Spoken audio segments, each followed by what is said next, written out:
Are you Dr. Turner? Yes, Could I am. see you, please? It's very important. Well, couldn't it wait until tomorrow? I mean, you know, it's very late. Well, after 11... Well, it's very important, Doctor. I'm sorry to trouble you, but... Oh, all right, then. You see, Very Doctor, well. it's like this. My name is Blaine. Perhaps that means something to you. Well, as a matter of fact, no, it doesn't. Horatius Blaine? Horatius Blaine. Wait a minute.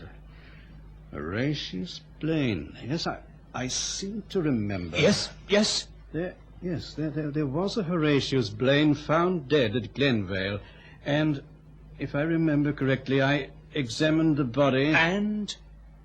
An accident, if I remember. Yes. It wasn't an accident, Doctor.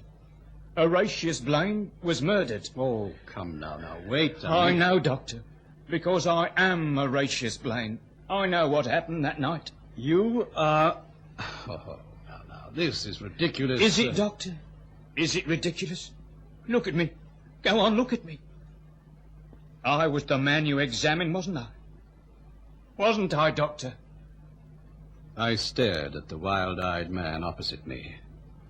I stared, and I remembered. This was the man, but he was dead then, there was no doubt at all. And now he was here in my consulting room in the middle of the night, and I felt an unpleasant prickling at the base of my spine, and fear edged all around me as I faced this man who was dead.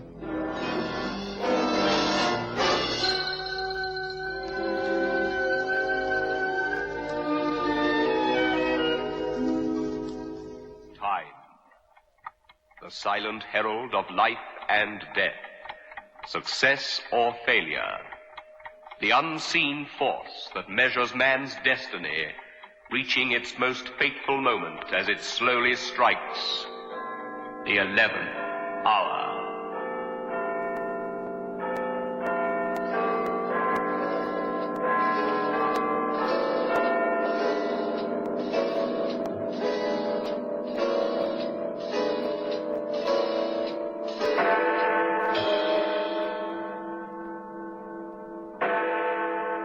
I remember thrusting aside the fear. I had to be sensible about this, because obviously there was a reasonable explanation. There must be. He almost sensed the conflict raging in me. I can't accept it myself, Doctor. Oh, but this is ridiculous. Now, come along. Come along, my good man, and sit down and tell me the real story. All right. Thank you. Well, I was murdered by Marwick and that woman. I remember it all clearly, but I could do nothing.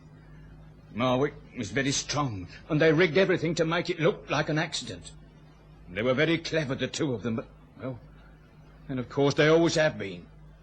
You must tell the police. But why don't you? They won't listen. You've been to them? Hundreds of times and more, but they wouldn't listen. And what did they say? They wouldn't listen to me. They brushed me aside as if I didn't exist. So then I came here to you. I see. Let's go to the police together tomorrow, and I'll explain. They will listen. It's no good, Doctor. You must go to Marwick. You must accuse him and that woman of murder. Now, look here. I can't go to them. Oh, but you must. Why don't you? You just don't understand, do you? And I hoped you would. Of all people, I thought you could help me. Now listen to me, Mr. Blaine. Come round and see me tomorrow at 11, and we'll both go to the police. Oh, it's no use. And you know, there's another thing. You look to me particularly healthy and strong. Now, if you'd been murdered, you'd be dead, wouldn't you?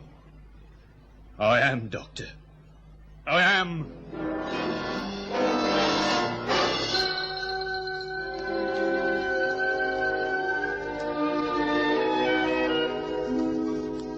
Mr. Blaine, I've seen a good many dead people, and I promise you that you don't fit the description at all.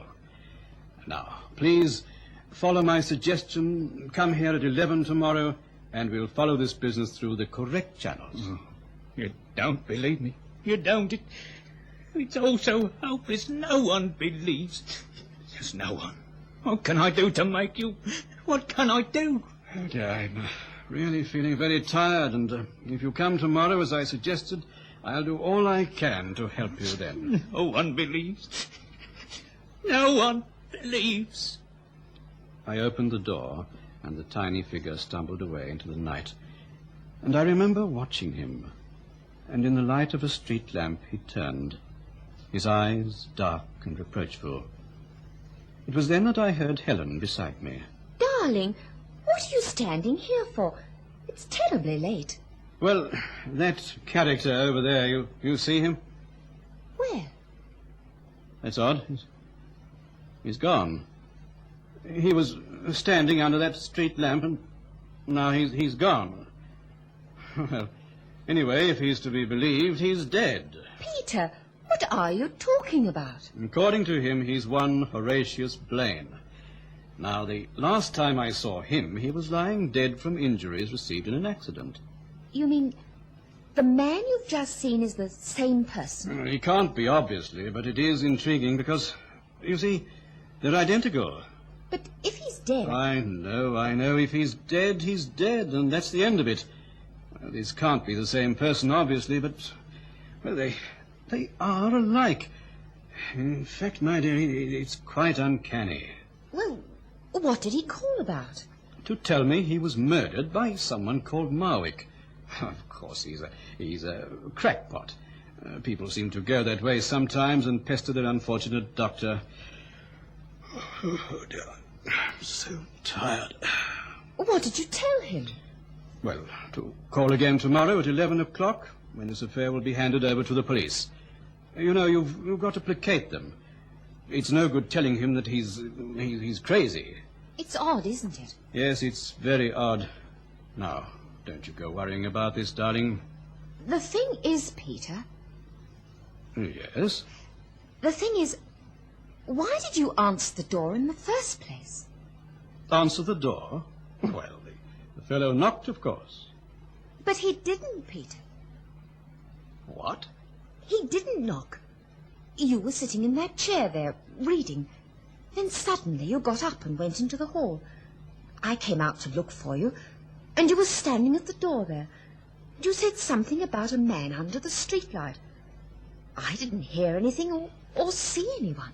My dear Helen, I heard the fellow clearly, and I saw him clearly. He did knock, and I took him through to my consulting room. I did. I'm not a fool, and I certainly don't suffer from delusions. He told me his name was Horatius Blaine. Now, I ask you, would I make up a name like that, would I? And he mentioned someone called Marwick, and there was some talk of a woman as well. Oh, well. Oh, let's forget about it, shall we? Come on, darling. Let's go up to bed. I followed Helen slowly up the stairs. I kept telling myself there was a perfectly reasonable explanation for all this. Then I consoled myself with the thought that I would never see the strange Mr. Blaine again. He would be pestering some other doctor in the morning. But I was wrong there. I was so very wrong.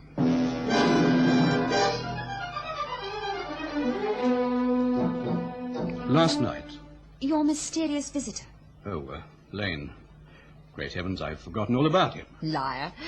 You were talking to yourself about him in the bath.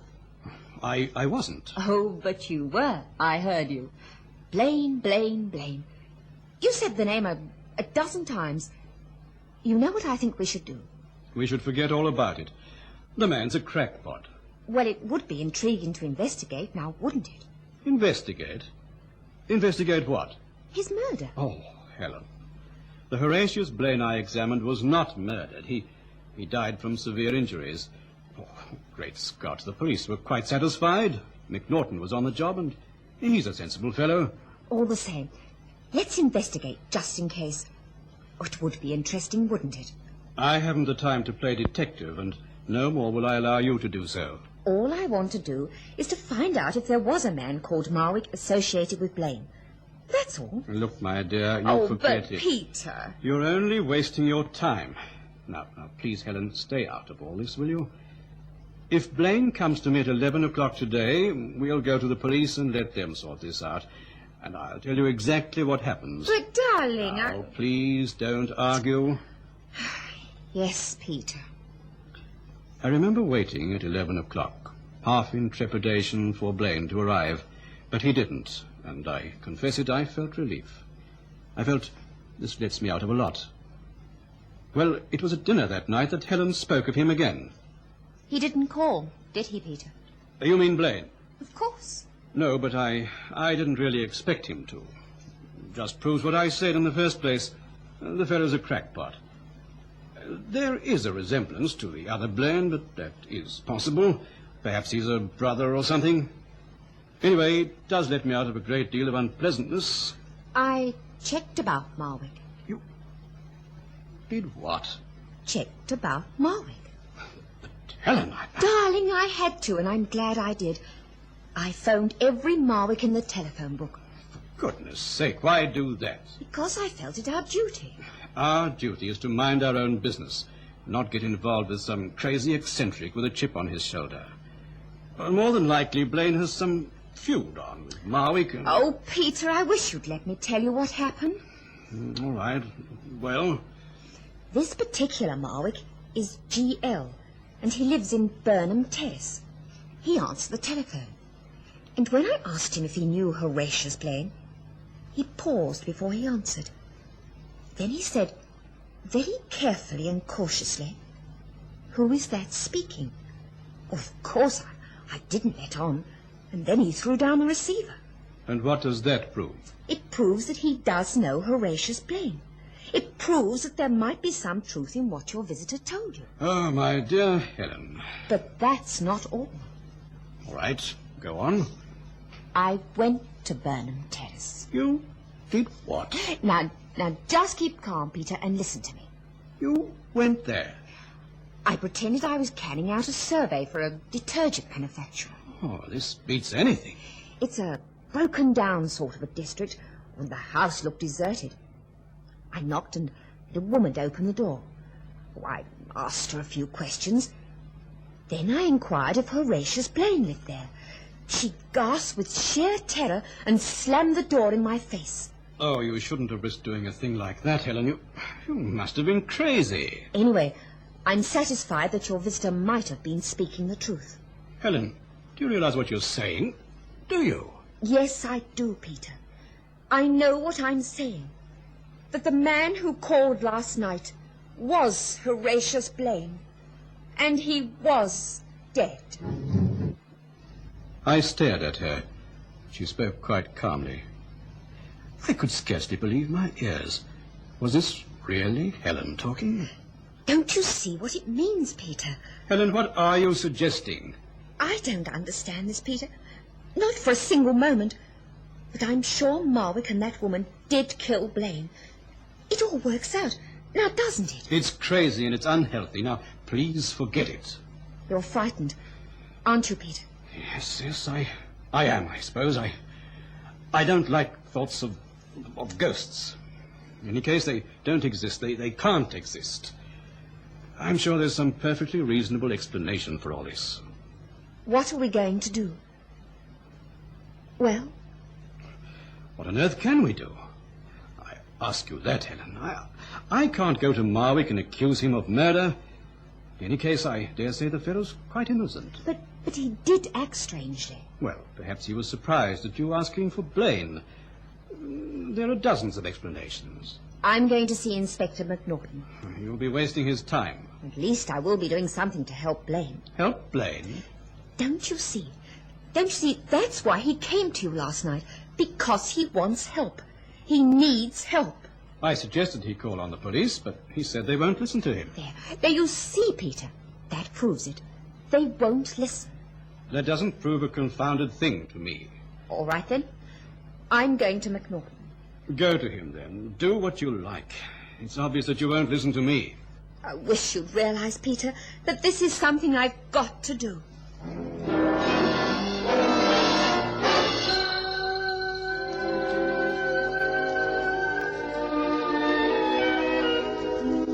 Well, Mrs. Turner, this is a pleasure. Sit down. Do sit down. Thank you, Inspector. Peter's told me I'm wasting your time coming here like this. but I feel I should tell you this. Trouble of some kind? Do you remember Horatius Blaine? Horatius Blaine? Oh, yes, of course. Motor accident. Fatal. 14th of February. What about him? He called on Peter last night. He did what? Oh, I know you're going to think this is crazy, but it's true. He called on Peter to say he'd been murdered. But, Mrs. Turner, he was killed. I saw him, there's no doubt at all. Absolutely none. It wasn't murder.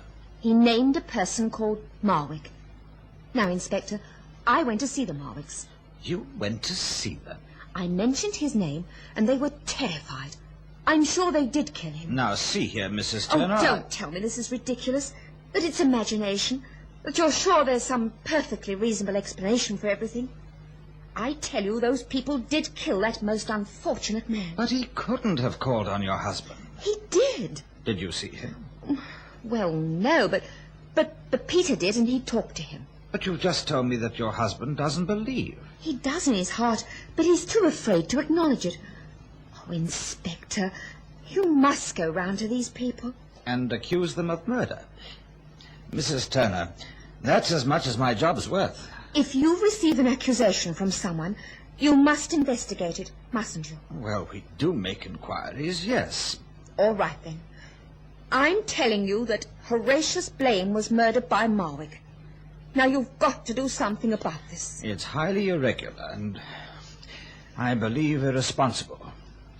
You know, Mrs. Turner, you can't make these accusations without any foundation in them at all. Please, Inspector. Oh, honestly. Oh, but all right. I'll do it. Though heaven knows I'm making a fine fool of myself.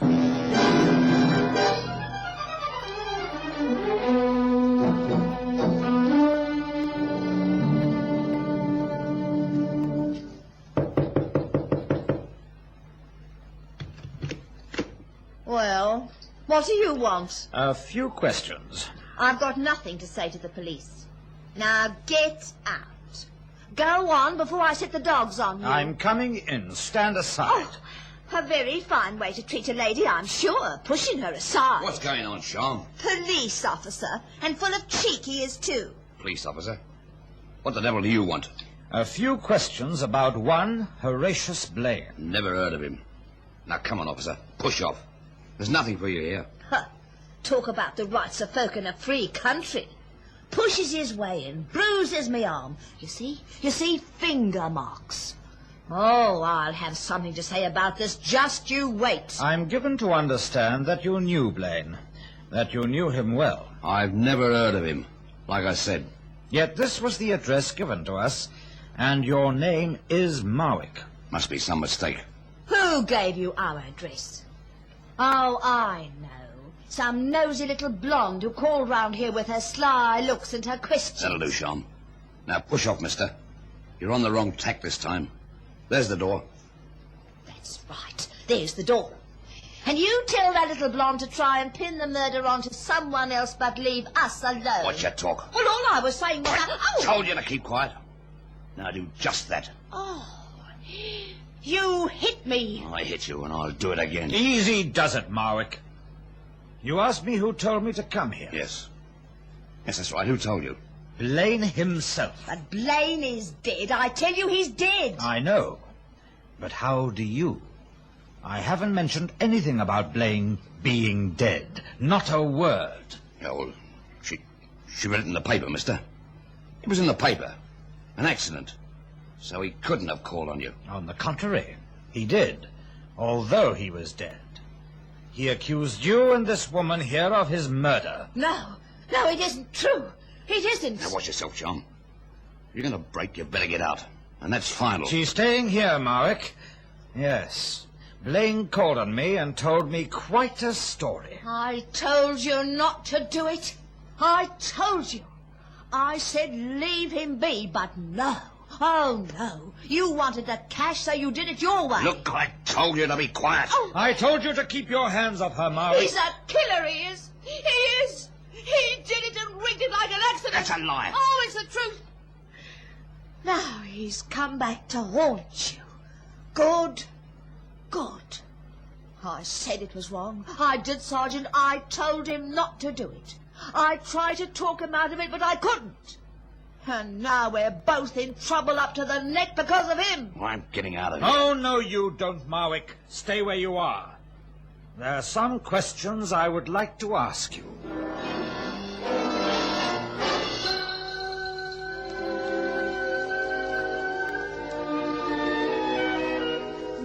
Well, that's how it is, Doctor.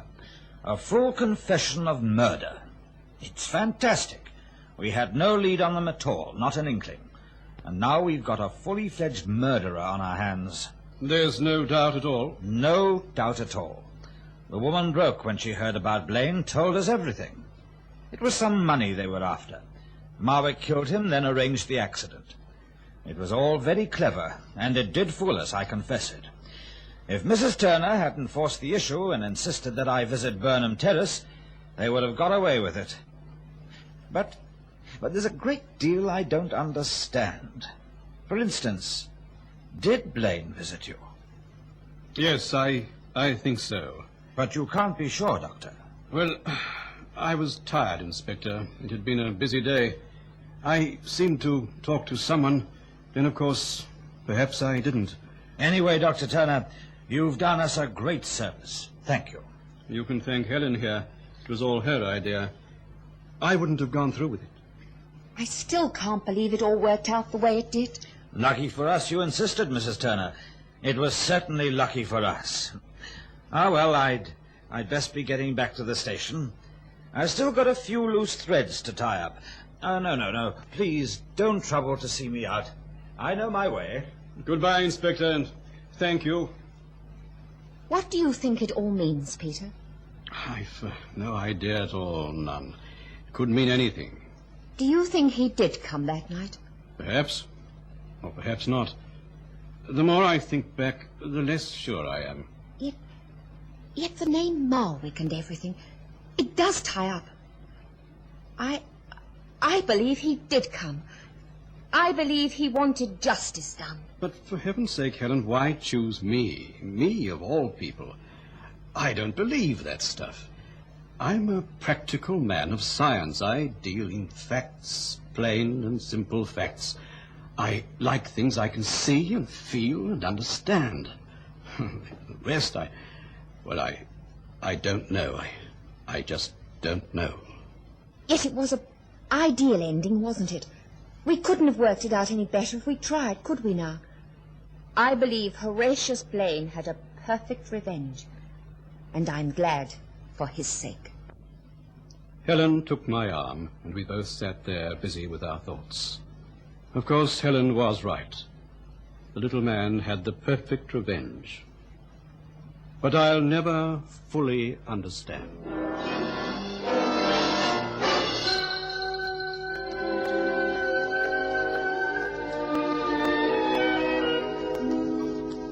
Time, the silent herald of life and death, success or failure, the unseen force that measures man's destiny, reaching its most fateful moment as it slowly strikes the 11th hour.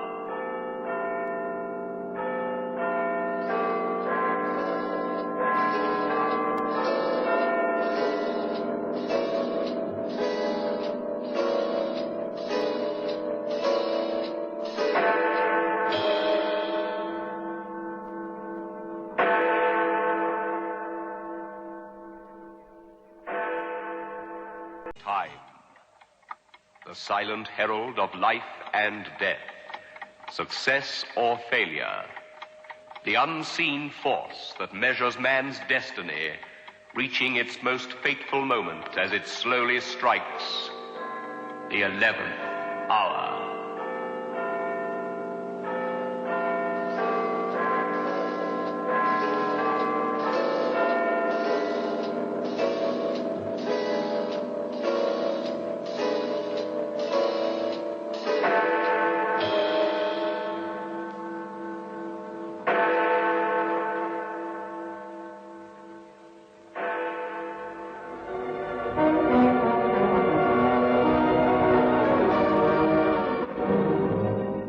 chance played a big part in the whole business.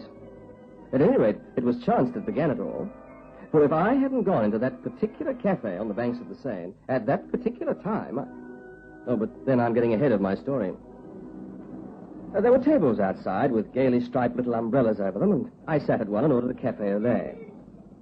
The man at the next table glanced idly in my direction and then continued to gaze with an odd mixture of astonishment and something else.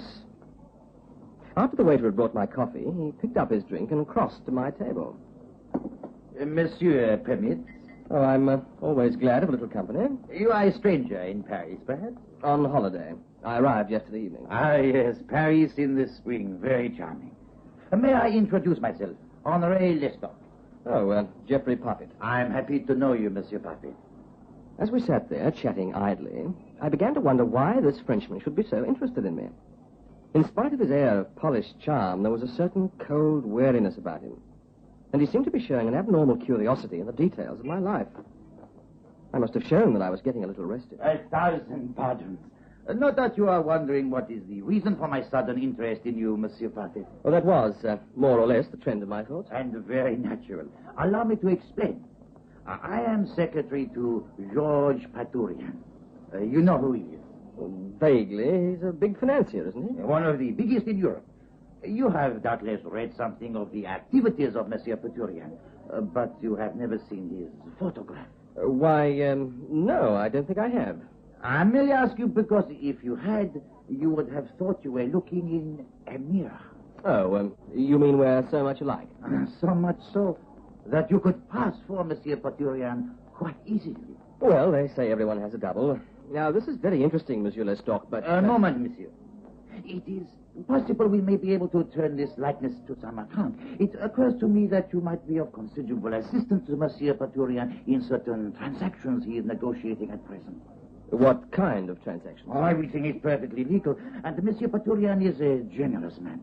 Anyway, I'm sure he would be most interested to meet you.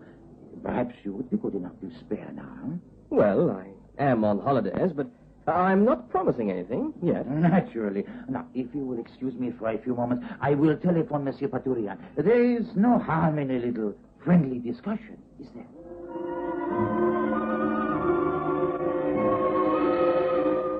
I was curious to see my fabulous double, so I went with Henri Lestock. The apartment in the Rue de Musette was not only sumptuous, but striking, and as such provided a fitting setting for the flamboyant personality of the financier. Ah, my dear Monsieur Parfit, I am delighted you were so good as to come and see me. A most happy thought on your part, Henri. Let us have a little wine. I will see to it. You're very kind, Monsieur Paturian. You must call me Georges. To all my friends, I am Georges. And you are Geoffrey. Geoffrey Parfit, is it not? Well, that's right. So, even the initials are the same. Now, come and stand here, my friend. I stand beside you. Now, look in the mirror. Twins, yes? Well, the resemblance is certainly remarkable. Monsieur Parfit's hair is a shade darker. Of no consequence, providing he parts it in the same way as I do. Pour the wine, Henri. Monsieur Paturian... Georges. Georges. I didn't promise anything, you know. Of course, I'm running on too fast. You must forgive me. The wine. Your good health, my friend Geoffrey. Oh, good health, Georges. Now, let me see if I've got it right. You work in the foreign branch of the London and European Bank, and you're over here on vacation. You speak excellent French. Oh, my mother was French. She taught me French and Italian. That accounts for it. Let me see. The London and European Bank. The Sherman is Sir Wilfred Dunster. I must have a little word with him about you, my dear Geoffrey. Oh, that's very good of you. Not at all. Are we not practically brothers? Now, this little favor you can do for me. Oh, yes. Aha, you are a cautious young man. That is as it should be. Some more wine, Henri. At once. Now, I will not burden you with all the ramifications of high finance, but you understand that sometimes it is something of a jungle, yes? Well, that I can well believe. So, at the present time, I am engaged in a little finesse. But I have rivals who also play at finesse. Now, if they were to believe I was taking a holiday away from Paris, away from business, well, they would make certain moves. And if I were really on the spot, I could give them a big surprise. A very big surprise. So you see, Monsieur Parfit, all Monsieur Patorian wants you to do is to take your holiday somewhere else and take it as Monsieur Patorian. And that's all? Certainly. You will be doing me a very great service. I should be most happy to pay you, say, £1,000 for your trouble. £1,000? It's a nice round figure. Where must I go? Anywhere you like, my friend. You choose the place. We will arrange the reservations. The suite, the best hotel, everything. It appeals, yes. Well, as long as that's all there is to it. Good. Now, that suit, it is too English. Let us have a look at my wardrobe, and we will fit you up with a dozen or so more suitable to my style. Oh, and here, take this passport. What about my things at the hotel in Paris? Oh, Henri will collect them and keep them here for you. Now, we'll go down to my garage, and you shall choose which car you would like to take. Have you decided where you would like to go? Well, the Riviera, I think. Perhaps the Italian coast. Ah, excellent. Nice, Cannes, too crowded. Let me think. Yes, Savona. You remember Henri? I went there 3 years ago. Beautiful scenery, beautiful girls. Charming. We'll reserve a suite at the Grand Hotel. You should take the Blue Train to Marseille, and you can drive from there along the coast. It is very nice. Very nice indeed. So I set off as Monsieur Georges Paturien. It all seemed a bit unreal, but I told myself I'd better make the most of it. It's only once in a lifetime that you live like a millionaire on someone else's money. I sat in the dining car of the Blue Train that evening, watching the platform of the Gare de Lyon slide away from the window. I was finishing my soup as the chef de train came along. Monsieur Padourien? Oh, yes? Monsieur, please accept my most humble apologies. I'm desolate that you should be inconvenienced in any small way. Oh, well, what is it? The sleeping compartment, monsieur. There's been a stupid error. The wrong number has been placed on your ticket. That compartment is already taken. Oh, you mean I haven't got one? Oh, no, monsieur. It is merely that you were given the wrong number. Your compartment is 31, not 21. Oh, well, that's all right. There's no difference in the compartments, is there? Oh, none at all, monsieur. It is just that the number is wrong. I regret very much. Oh, that's all right. What about my luggage? Oh, it is in number 31 now. Everything is ready any time you wish to retire, Monsieur Padourien.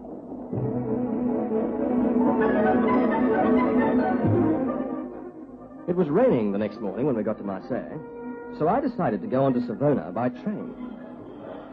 I got out and made the necessary arrangements for the car to be kept on the railway track, and it was then that I noticed the ambulance. The chef de train was standing by it. Out of idle curiosity, I went up to him. Oh, good morning. I've decided to travel on by train. Good morning, Monsieur Padourien. I'm delighted you find our service so comfortable. I trust you slept well. Yes, thank you. Why the ambulance? Is someone hurt? It is one of the passengers, Monsieur Padourien. Poor man, he is dead. Dead? Well, how? What happened? Shot, Monsieur Padourien. It's very sad and most mysterious. There was no reason why he should shoot himself. Well, how do you know that he did? The gun was in his hand, monsieur, but of course there will be an inquiry. Yes. Who was it? Monsieur Levant, the gentleman in number 21, monsieur. I didn't think any more about it. Why should I? The sun was shining when I got to Savona, so I drove to the hotel and moved into my palatial suite. I changed into trunks, grabbed some towels, slipped on a beach wrap, and drove down to the beach. George was quite right. It was beautiful. And so were the girls. I got quite a kick out of the number of glances that came my way from several of the lovelies.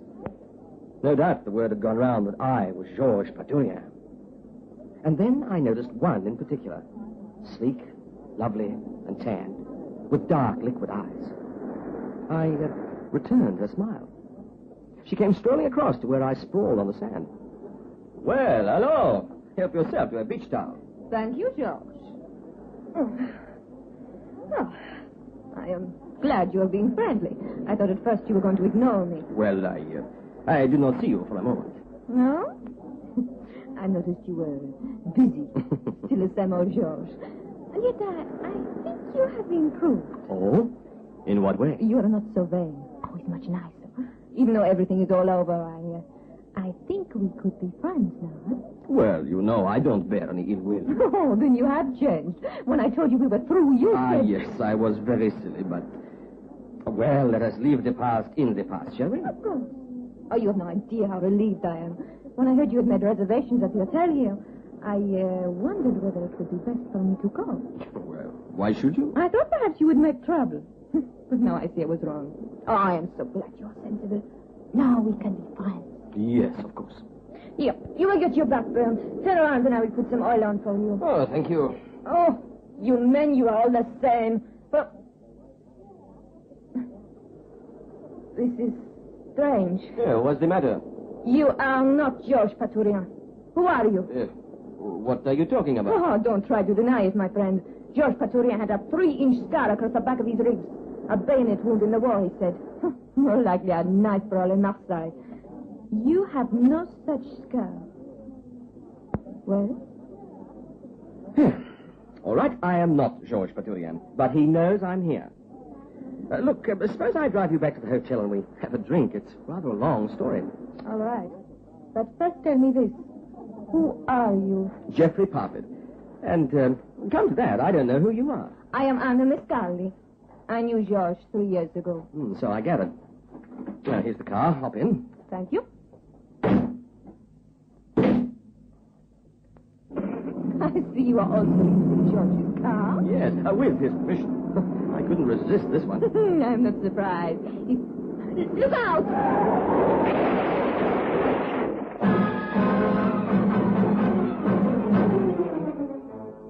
Fortunately, we weren't going very fast because both the brakes and the steering wheel refused to answer to any control. The lamp standard we hit made a bit of a mess of the bonnet, but that was about the extent of the damage. And we both climbed out, merely a bit shaken.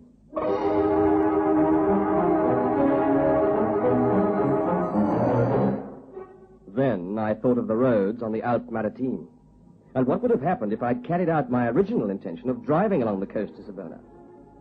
I thought of the dead man in compartment 21, and I realized that someone was trying to kill Georges Paturian. In other words, me, which made me the bunny.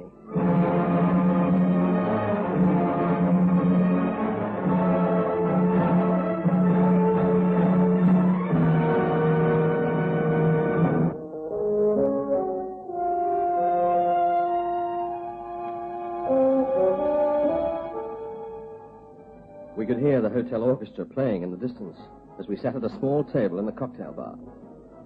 Anna looked quite delightful. She twirled the cocktail stick pensively between her fingers. She was the only brightness in what appeared to be a pretty grim future, if there was going to be any future for Geoffrey Parfit. Well, I might as well make the most of what there was, so I crooked my finger, and silently the waiter deposited 2 more drinks in front of us. Anna looked reflectively from her drink to me.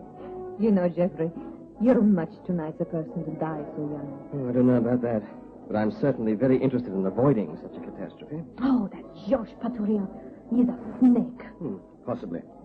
But how do we know he anticipated these attempts were going to be made on his life? Oh, do you really believe he wouldn't know? No, not really. I suppose I'm what the Americans call the fall guy. Oh, yes. Georges would know he was playing with some very tough people.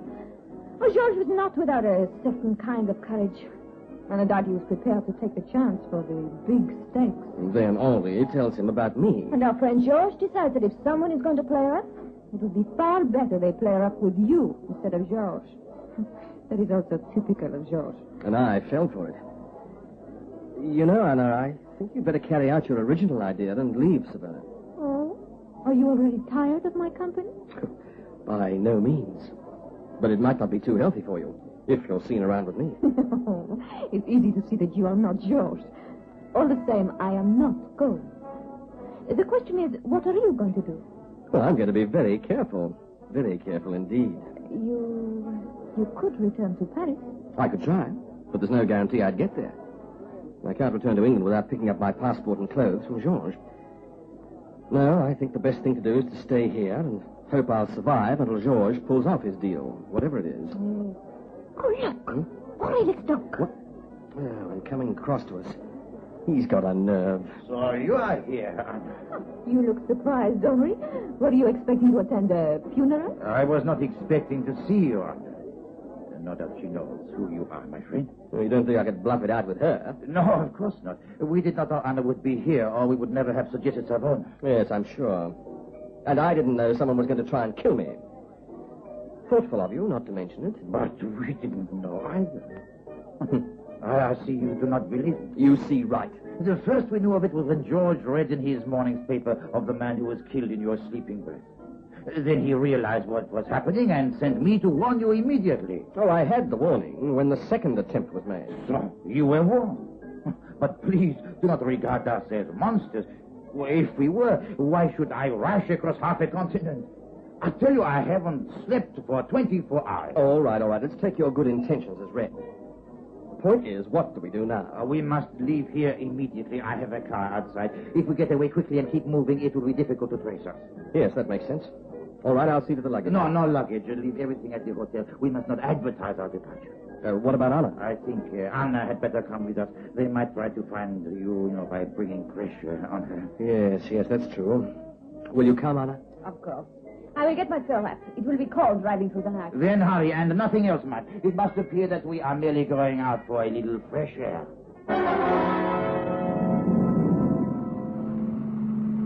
Is there anything following us? No, nothing at all inside. Nevertheless, we had better make sure. Switch off the lights and pull into the side of the road. By the edge of the cliff here? Yes, this will do nicely. Cut your engine. It was as the car came to a standstill that I suddenly remembered.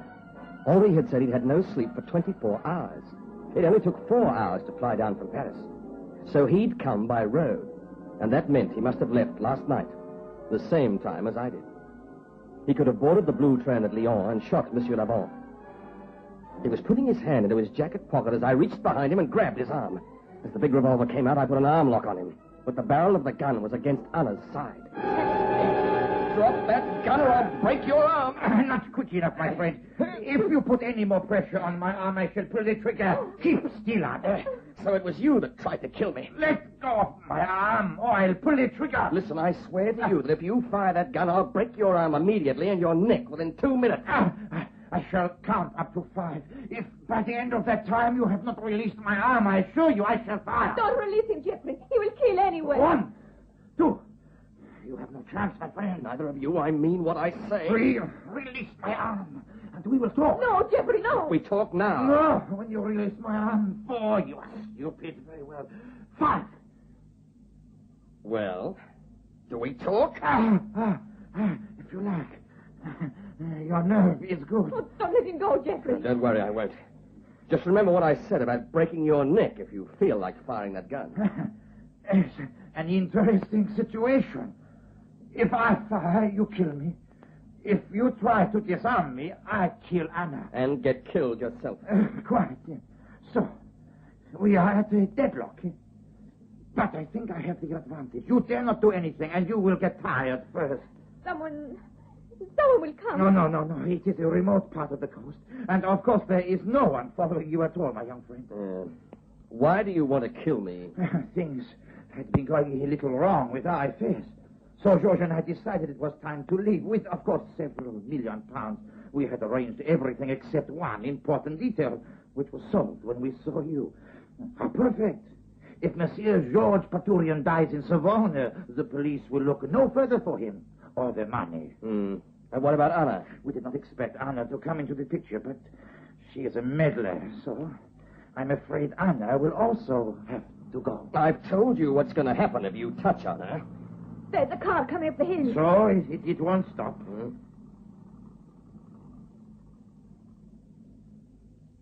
Yeah, it has stopped. Yes, but it has stopped at the foot of the hill. Courting couples do not bother to come out this far. Not your lucky night, my friend. Look, suppose we make a bargain with you. What bargain? You have nothing to offer. There's your life. No, my friend. It is your 2 lives. You will get tired of holding that arm lock, and I have the only gun. Then Jeffrey must be sure and kill you before he gets tired. Jeffrey will not do that at the expense of your life, Anna. Suppose we agree to say nothing and let you go. And have the surety looking for George and me for the rest of our lives. No. I'm sorry, but we must have a dead George Paturian. Henri, are you there? Oh, it is George. That's strange. Yes, George, in the car. Why have you come here? To render any necessary assistance, Henri. Or have you completed the little job? No. There is a small difficulty. Then how fortunate I decided to come. Who is the lady? Why, it is little Anna. Dear, dear, my little Anna. What a pity you mix yourself up with these affairs of business. Now, Henri, what is your little difficulty? The fact that I have his arm in a lock, and if he fires, I'm going to break his neck. Well, well. What a tiger little Geoffrey has grown into. Is that correct, Henri? Yes, I have the gun against Anna. Splendid. Splendid. It couldn't be better. All right. Fire the gun, Henri. But... And then, if you so desire, you may break Henri's neck, my dear Geoffrey. George, you insane all of a sudden. Don't worry. I shall avenge you, Henri. I'll shoot our young friend Geoffrey. Then I shall have 10 million pounds all to myself. I think it is an excellent solution. I will be sorry if you try to double-cross me. My dear Henri, why do you think I make this tedious journey all the way to Savona? I cannot think of any reason why I should share the spoils with you. You have served your purpose. Now, are you going to shoot Anna, or shall I start the firing? A shot in the petrol tank will, I think, account for all three of you. Don't go any further, either of you. There's enough light for more shooting, but I hope it won't be necessary. Is he dead? Oh, yes, I'm quite a good shot. You know, you two young people are really very bright. The way Anna leaned forward and you released my arm to allow me to alter my aim, it showed a very high measure of intelligence. Well, that seems to have cleared up the little matter of George Paturian, so I think we'd better start moving. Now, where to? What's your idea now? That, my friend, depends on you. We will go up into the hills and talk about it. We don't want to be found here, so start walking, both of you. Jeffrey, will you pass me my handbag from the car seat, please? Oh, yes. Oh, yes. We mustn't leave that behind. We don't want any traces. That's right. Now, the lady is equipped. We will set out. You first, I will follow behind you. We leave the road here and go up this hill. Yeah. Yeah, well, the going's a bit rough.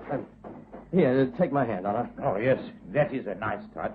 I'm a sentimental man, and you make a very nice couple. Straight up the hillside, please. There's nothing more for you to worry about now, Monsieur Patrick. The situation has altered entirely.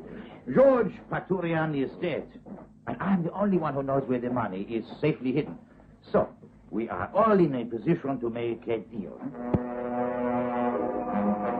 But as we struggled up the hillside, I knew perfectly well what kind of deal Henri had in mind. Of course, he didn't want to shoot us by the car. It would be untidy, to say the least, to have two corpses of Georges Paturian lying there. And Henri wouldn't relish the job of carrying our bodies up into the hills. Far better if Anna and I could be persuaded to transport them there ourselves. By the time we were out of sight of the car, I'd decided what to do. I squeezed Anna's hand reassuringly, then released it and gave her a push to one side. I stumbled forward to my knees. Oh! Hey, what's the matter? Why have you fallen down? I caught my foot in a rabbit hole. I think I've twisted my ankle. Can't you walk? Well, I don't know.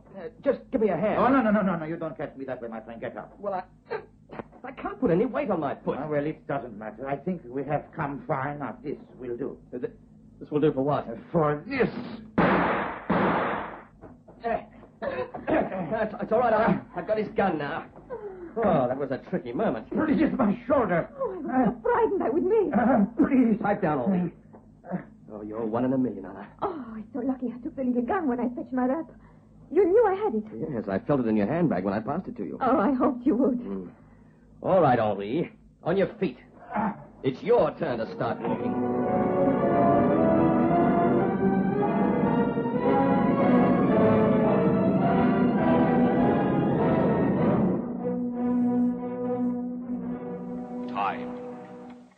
The silent herald of life and death, success or failure, the unseen force that measures man's destiny, reaching its most fateful moment as it slowly strikes the 11th hour.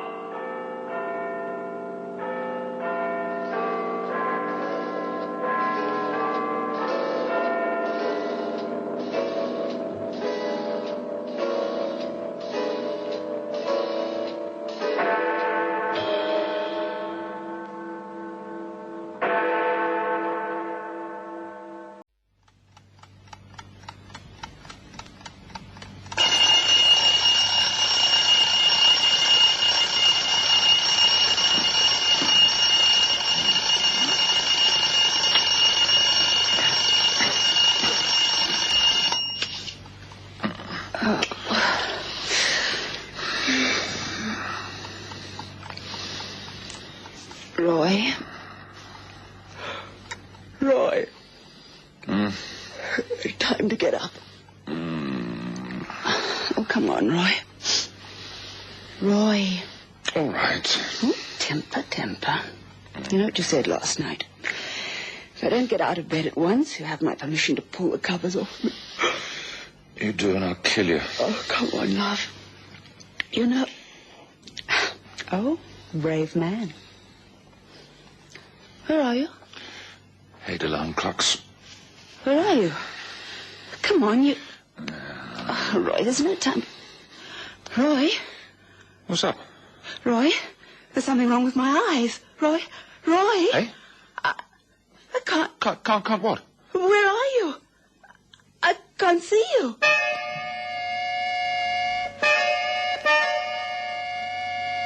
Time, the silent herald of life and death, success or failure, the unseen force that measures man's destiny, reaching its most fateful moment as it slowly strikes the 11th hour.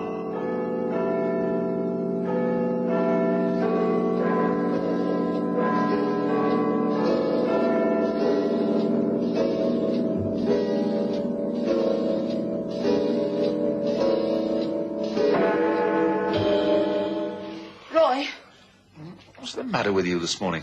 What's the matter with your eyes? I don't know. Nothing. I can see everything else. Well, then. You said just now... Roy, what are you playing at? Look, what the devil's the matter with you, Sally? One of your dreams or something? Roy, where are you? On a number 27 bus bound for Hackney Wick. Where do you think I am? Come on, woman, make some tea. I have to freeze you solid. I don't care how much it costs. We've got to have central heating. Can't stand another winter like this. I'm dreaming. Yes, it's one of those dreams again. In a minute, June Craig will come into the room and tell me she's having an affair with him, and he'll come and beat me up and say he's going away with her, and then I'll wake up and everything will be all right. Just dreams. I'm insecure. That's all it is. My husband loves me, but I'm insecure. Oh, bed, sleep, and when I wake up, everything will be all right again. Sally? Sally, what's happened? What's going on? Sally, look at me. I can't see you. I'm here, standing here in front of you. Where? Look, I've just looked in the mirror. The mirror? Usual thing. See how I look. Tongue out, you know. Get ready for shaving. I do it every morning. Yes, Roy? I couldn't see anything. You couldn't see anything? Sally, what's happened? Roy, but Can you see me? No. I'm standing right in front of you. I can see you. I can't see you. That's what I was afraid of. I can't see me either. I mean, look, I'm looking at myself now. My hands, I can't see my hands. Can't see my feet. Sally, what's happened? I can hear your voice. We'd better ring the doctor. Doctor? Well, I feel fine. But you've gone. I'm not gone. I haven't gone. I'm still here. Look. No. Ring the doctor. I'll ring the doctor. Am I going mad or something? What? I saw the cupboard door open. I've just opened the cupboard door. Well, it looked as if it was opening on its own. What? Your shirt. Well, what about it? It's floating about in midair.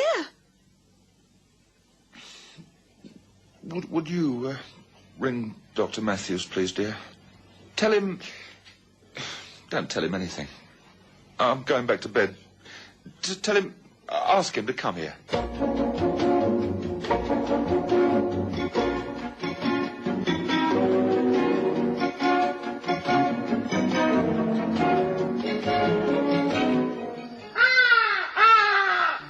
Enjoy the best of both worlds. Only 2 hours drive from Johannesburg and Pretoria and half an hour by air.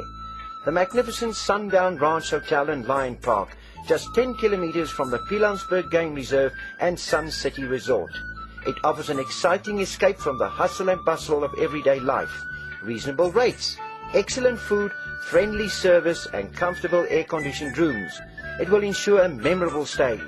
Activities include tennis, squash, horse riding, the Lion Park and much, much more. Call now to make your reservation on 014-573-1000.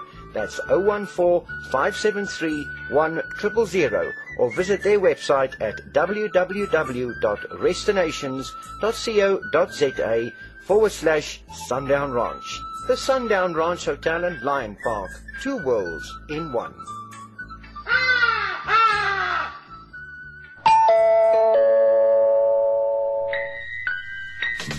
Splish, splash, the water hog, splashing all day long. Using up the water, it's too late when it's gone. If you want to help them, this is what to do. Make sure the water hog is never you. Just make sure the water hog is never, ever you.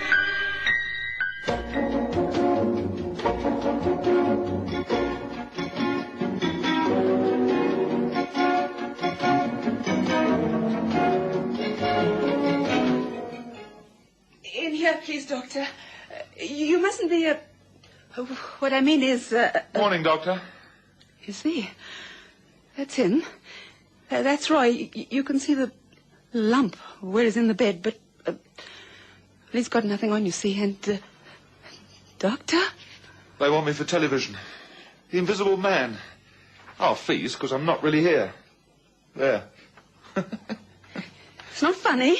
Stop it. You're really right, it's not. What's the matter, Doctor? You look as if you've seen a ghost.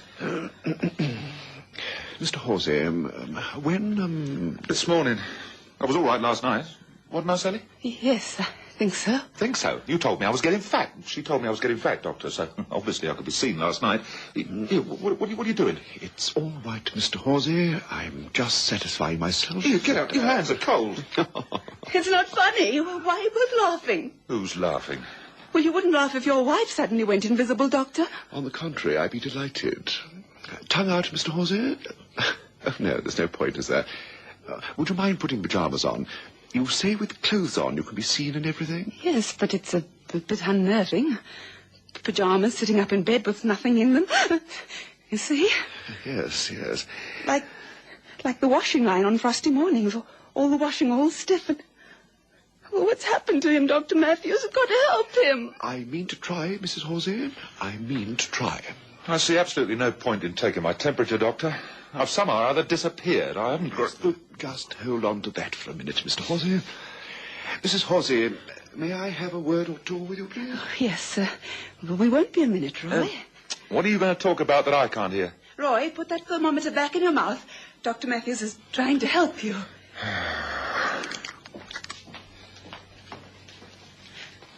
Doctor, what is it? What's happened to my husband? How can... My dear lady, it's all under control. Under control, but... Your husband is invisible. I know that, but... I shall have an apology to make to both of you later. But for now, for the present, allow me to explain. Apology? What on earth? Firstly, your husband took his sleeping tablet last night, did he? Sleeping tablet? Well, I mean, I didn't know that he took... Yes, he sleeps badly, apparently. He came to me 2 days ago, wakes tired. It's as if he's not sleeping at all. There are a dozen beverages on the market worth recommending, but with a man like your husband... What's any of this to do with Roy being invisible? I'm coming to that. What's happened to Roy? What? I've made him invisible. You've... What? Made him invisible. Successful, isn't it?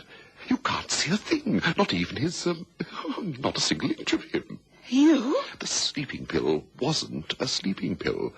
It was a little something I've been experimenting on for some time. What are you, some kind of witch doctor? Witch? Oh, good heavens, no. Mrs. Horsey, if you only knew. A doctor's life is horrible. But I don't understand what any of this has got to do with my husband. I demand a second opinion. Quiet, dear lady. Your husband is invisible. My pill, prescription, works. For the first time in the history of the world, a mortal man has rendered another human being invisible to the naked human eye. Dr. Matthews, what are you saying? You stand there and admit that you use my husband as... A guinea pig, yes. Why, you... Dear lady, I can make him visible again at will. He will become visible again. He, in fact, even at this moment... Oh, yes? Don't do that, Mr. Horsey. Roy, where are you? My temperature's 98 point something or other. What's going on? What are you two doing out here? Mr. Horsey, don't say another word. Let us return to the bedroom. There's something I must discuss with you.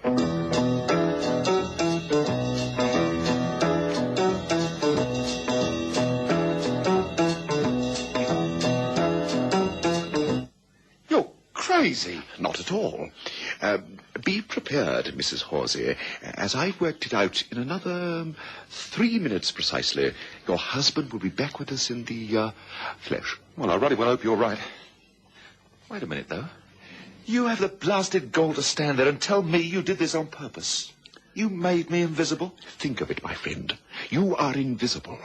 Soon you'll become visible once more. At will, I can render you invisible. What a plan. What an idea. You are a bank manager. I'm a chief teller, actually, but go on. You know, suddenly you're beginning to interest me. How many minutes did you say? Now, 2. Imagine, Mr. Horsey, the greatest robbery of all time. You could not possibly be detected because no one can see you. Roy? No, shut up. Blimey. Of course, if I'm not back to my normal self in 2 minutes' time, I shall kill you anyway, but given that you are serious, and this is your doing, and not a ruddy great leg pull, I've got to admit it's interesting, yes. Roy? What's up? Darling? Mr. Horsey, welcome back amongst us. You mean I'm... Oh, darling. Oh, I can see. Look, all of me. Arms, legs. Oh, you can do this with a pill? I've worked for years. It's a mixture of medieval hocus-pocus and early Hindu legend. And it's all in here. Why didn't you try it out on yourself? I'm a bit of a coward. I thought something would go wrong. Oh, charming. Dreary little... How does £1 million between us strike you? Let's talk about it.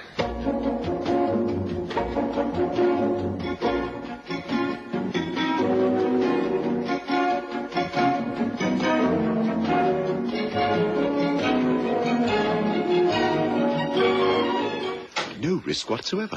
How could there be? Every time I leave you two alone, I find you deep in earnest conversation. Look, if I'm being taken for a Roy, ride... how could you? Martin was just telling me how he can steal £1 million and not be caught. Oh, Martin now, is it?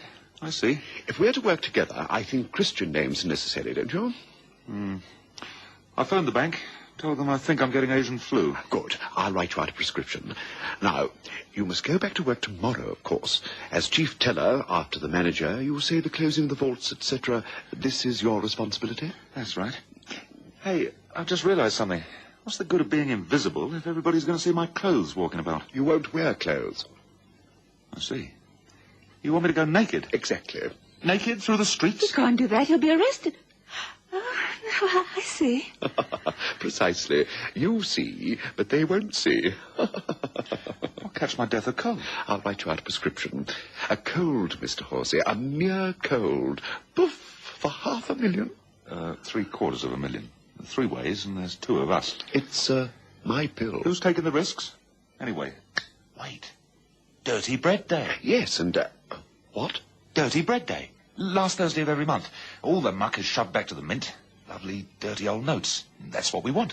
Genius. I know. It's my job. Your job? Yeah, with Rawlings. Who's Rawlings? He's the bank guard. It's our job. Last Thursday of every month, we fill the hamper, about 9 in the mornings, and it stays there till 11. Then they come for it. Who? The pods from the mint.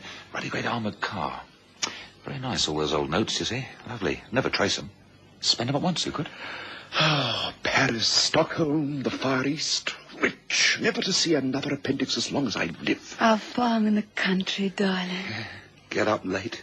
Never get up at all on frosty mornings. Lie in bed with Sally. Beautiful. Doctor, if you could only lie in bed with Sally. Yeah, I mean... yes, well, now let's see. Plan. Yeah. Plan. This bank guard, clever, intelligent? He's a bank guard. Yes, of course. So, you go down with him, yes? That's right. We pack the hamper, check things generally, and then... Wait a minute. The best thing is for you to be invisible, because... Great minds think alike. Just what I was thinking. Darling, make us some coffee. This is getting interesting.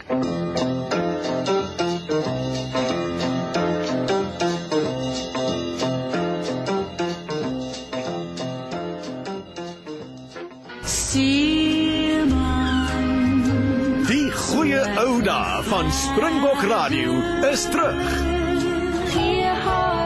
20 onverkrygbare liedjies nou op 1 CD.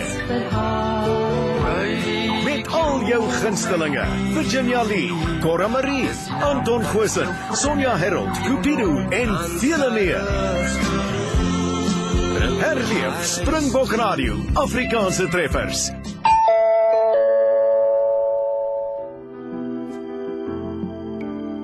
Flower Connection has just opened their flagship store in Linden, Johannesburg at 65 on 4th, situated in 4th Avenue.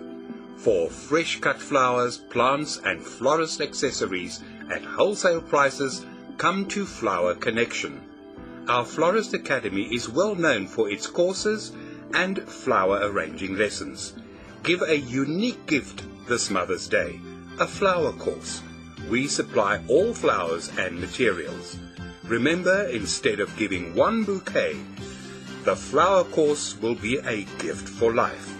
Call Jenny on 076 951 9449 or visit our website at www.flowerconnection.com.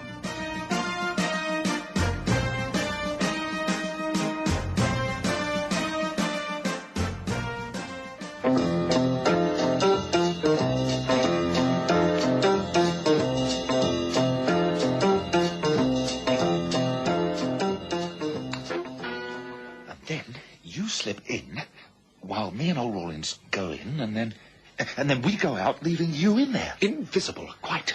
And then you find you've left your glasses or your... bullseyes. You find you left your bullseyes in the vault.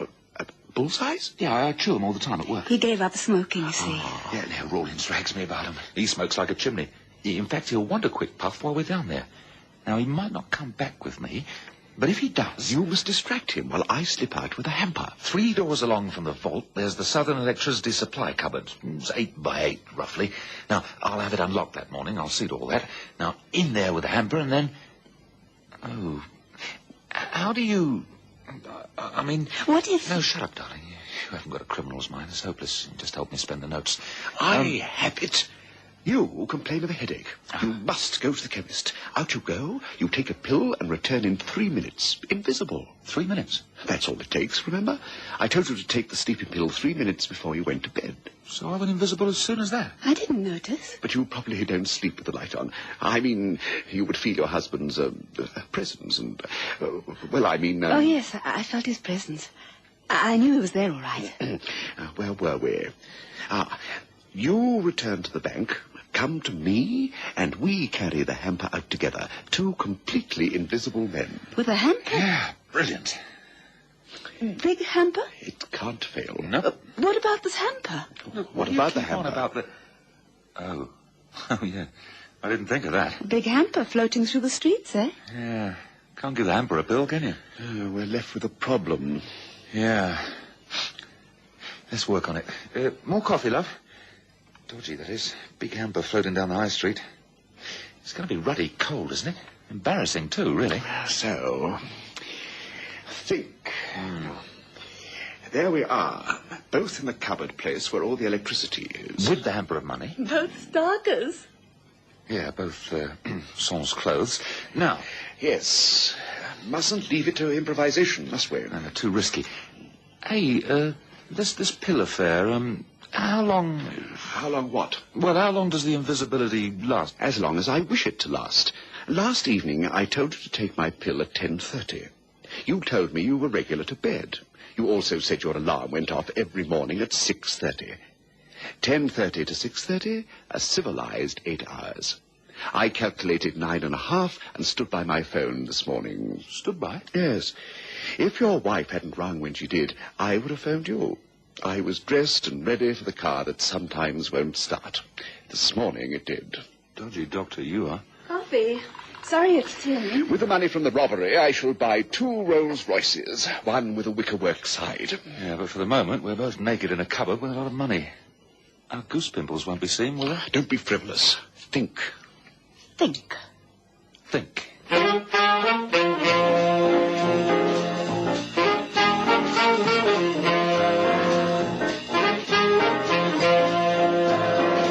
Eureka! Brilliant! So, I will take it upon myself to make sure there's a vacuum cleaner in the electricity cupboard. There always is. That's where Mrs. Champion keeps all the cleaning doings. You're going to stuff the money in the cleaner? And move it, Stuffed with money, foot by foot, yard by yard. along the vault corridor and up the stairs into the lending department and out into insurances and car policies. That way into the main bank.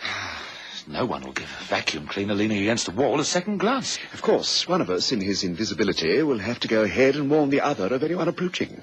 Yes, you're right. It wouldn't do to have the manager spy a cleaner floating along the corridor. The main bank chamber will be tricky. There's no other way? No, through the main bank floor and into savings.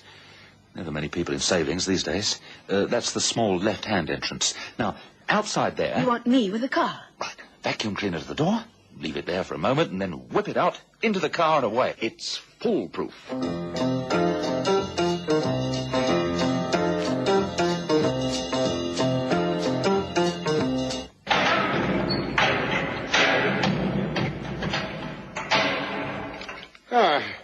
Here we go again, Miss Dorsey. I love old note there, I do. Only chance I get to a quiet puff. You're incorrigible, Rawlings. You should stick to bullseyes. Right, let's get on with it then. Wonder how many millions there is today. Just think, it's got to be burned. All that lovely money. It really hurts. Gets you right here.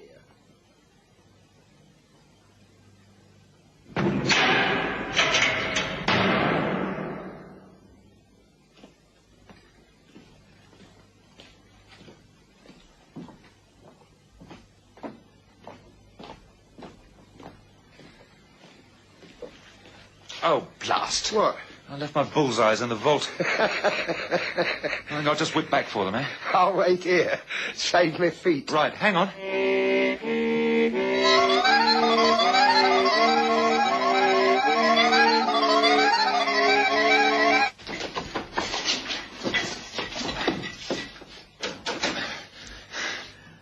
Are you there? Phew, I was worried. Everything under control. Doctor. What? There's a big smudge of soot down... Well, it'd be your cheek. Good grief. It's gone? No. Must be my left. Okay. Wouldn't have done to see a smudge of soot walking about in mid-air, would it? Right. Have your pill. Right. I've decided on toothache. They wouldn't expect me back too soon. Got your bullseyes, Mr. Horsey, eh? Hurry.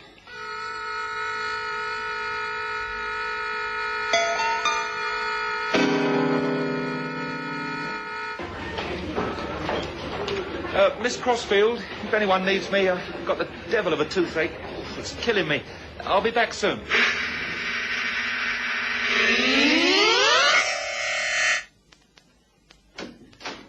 You were so long. Is that you, Roy? Huh? It's me. I'm all right. Am I? Can't see an inch of you. Lovely. Everything all right? Every note in. The cleaner's stuff full. Right, let's go. Blimey, the bag won't burst, will it? No. Come on. Right. Stop. Someone's coming.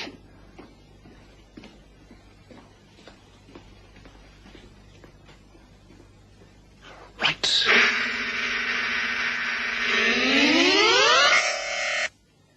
So I I says to Fred, I would never dare come home again if I forgot to post your football coupon that'd come up. I'd be off quick as a flash to the other side of the world.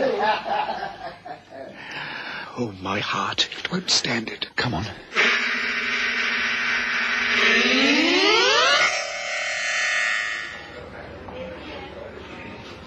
No, don't move it. There's the manager.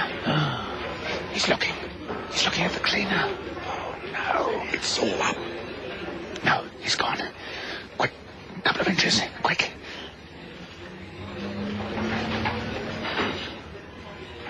Okay. There's the door. Wonderful idea, this cleaner. No one cares about a vacuum cleaner. Oh, there it is. I've been wondering where this was. Oh. No. Eh? Who's that? Funny. For...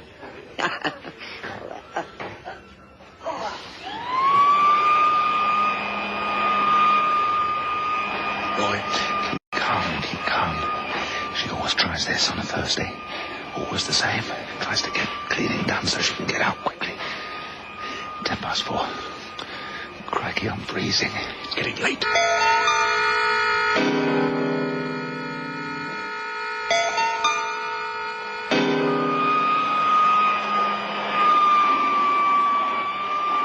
It's past. Mrs. Champion, the manager says to stop cleaning this minute. Oh, blimey. You've got to wait till 5. I knew I should never take a job in a bank what stays open late. All decent banks close at 3. Oh, no. She's taking it away. We're sunk. Doctor, I can see your foot. What? Roy, I can see your... It's worn off, Horsey. Run! Mr. Horsey! Mr. Horsey! What have you done with your clown? Get him there! Call the police! Oh! They've got new clothes on!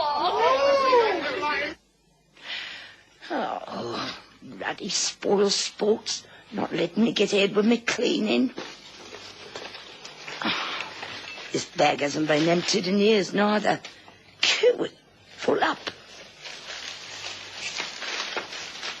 Look. Riley's money. Look at it. God. Oh. Well, I never did. Here, I wonder. Wait a minute. Oh!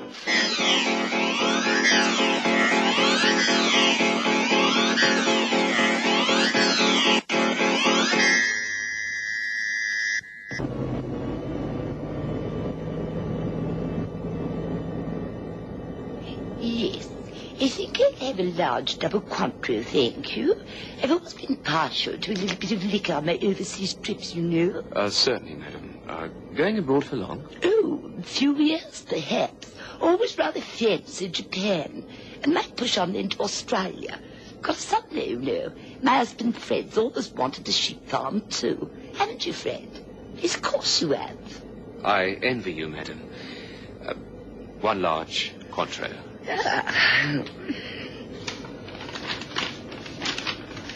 Good heavens. Here, seen this, Fred? 2 naked men arrested in City Bank yesterday morning. 2 naked men were were appended in the National and Provincial Bank yesterday afternoon shortly before closing. They behaved in a very strange manner and both tried to run screaming out of the door. They've been arrested on charges of public indecency. Well, I never did. It's a queer old world we live in, isn't it? I wonder if we like Australia, Fred. Yeah, that's the bank I worked in before I got my little windfall. Isn't that funny?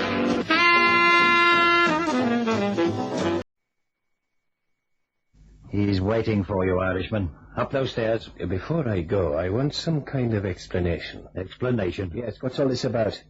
I get stopped in the street and given a message that a character called Damio wants to see me. Now, I've never heard of Damio, a stranger hereabout. Don't worry, he'll explain. Go up those stairs and down the passage left. It's the 4th door. And there's no need to knock. He's expecting you. But What's this about? What's it concern? You must tell me that. I'm not going to walk into any kind of trap. I can only tell you it concerns murder, Mr. Murphy. It concerns the perfect murder. Time. The silent herald of life and death. Success or failure. The unseen force that measures man's destiny, reaching its most fateful moment as it slowly strikes the 11th hour.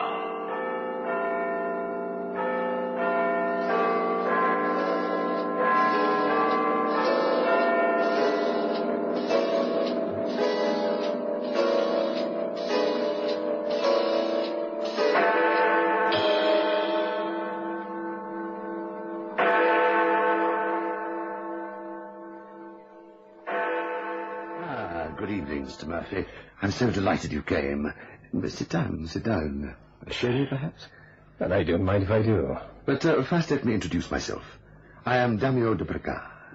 Damio de Braga? Yes, it seems familiar. Well, I have been in the news recently. Oh, that's right. You led an uprising, didn't you, against the government, and it was crushed. Temporarily crushed. Nothing of any permanence, Mr. Murphy. Let's be honest with each other, shall we? No breath of what is spoken here leaves these four walls. You agree? Well, that depends. Depends? Yes, it depends on why you want to see me and how much you're going to pay me. Ah, I see. You're a very cautious man, Mr. Murphy. Well, I think it pays to be cautious. Just as well.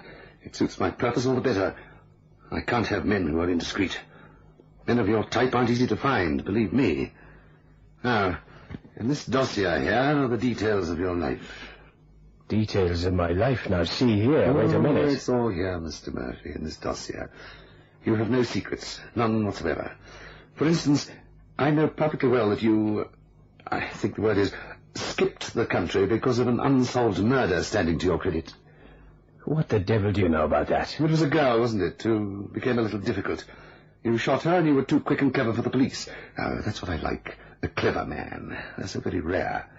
And then, of course, there was that embezzlement, wasn't there? You managed to talk yourself out of that rather cleverly. You've got highly inflammable material there. It won't be used at all. That is, once my project is over, you can have the pleasure of burning it, Mr. Murphy. Now, I need your help, and I'm prepared to pay you handsomely for it. Well, what help do you want? Before I answer that question, Mr. Murphy, may I ask you one? Go on. Do you know anything about the politics in this country? No, I'm not interested in politics. All the better. Most excellent. I think I'm going to like you, Mr. Murphy. In fact, I think we're going to get on very, very well together. Now, shall we get down to business? I'm waiting. And don't forget, you said you wanted my help. You also said you were prepared to pay for it. Handsomely was the way you expressed it. What do you want me to do? I want you to kill the president.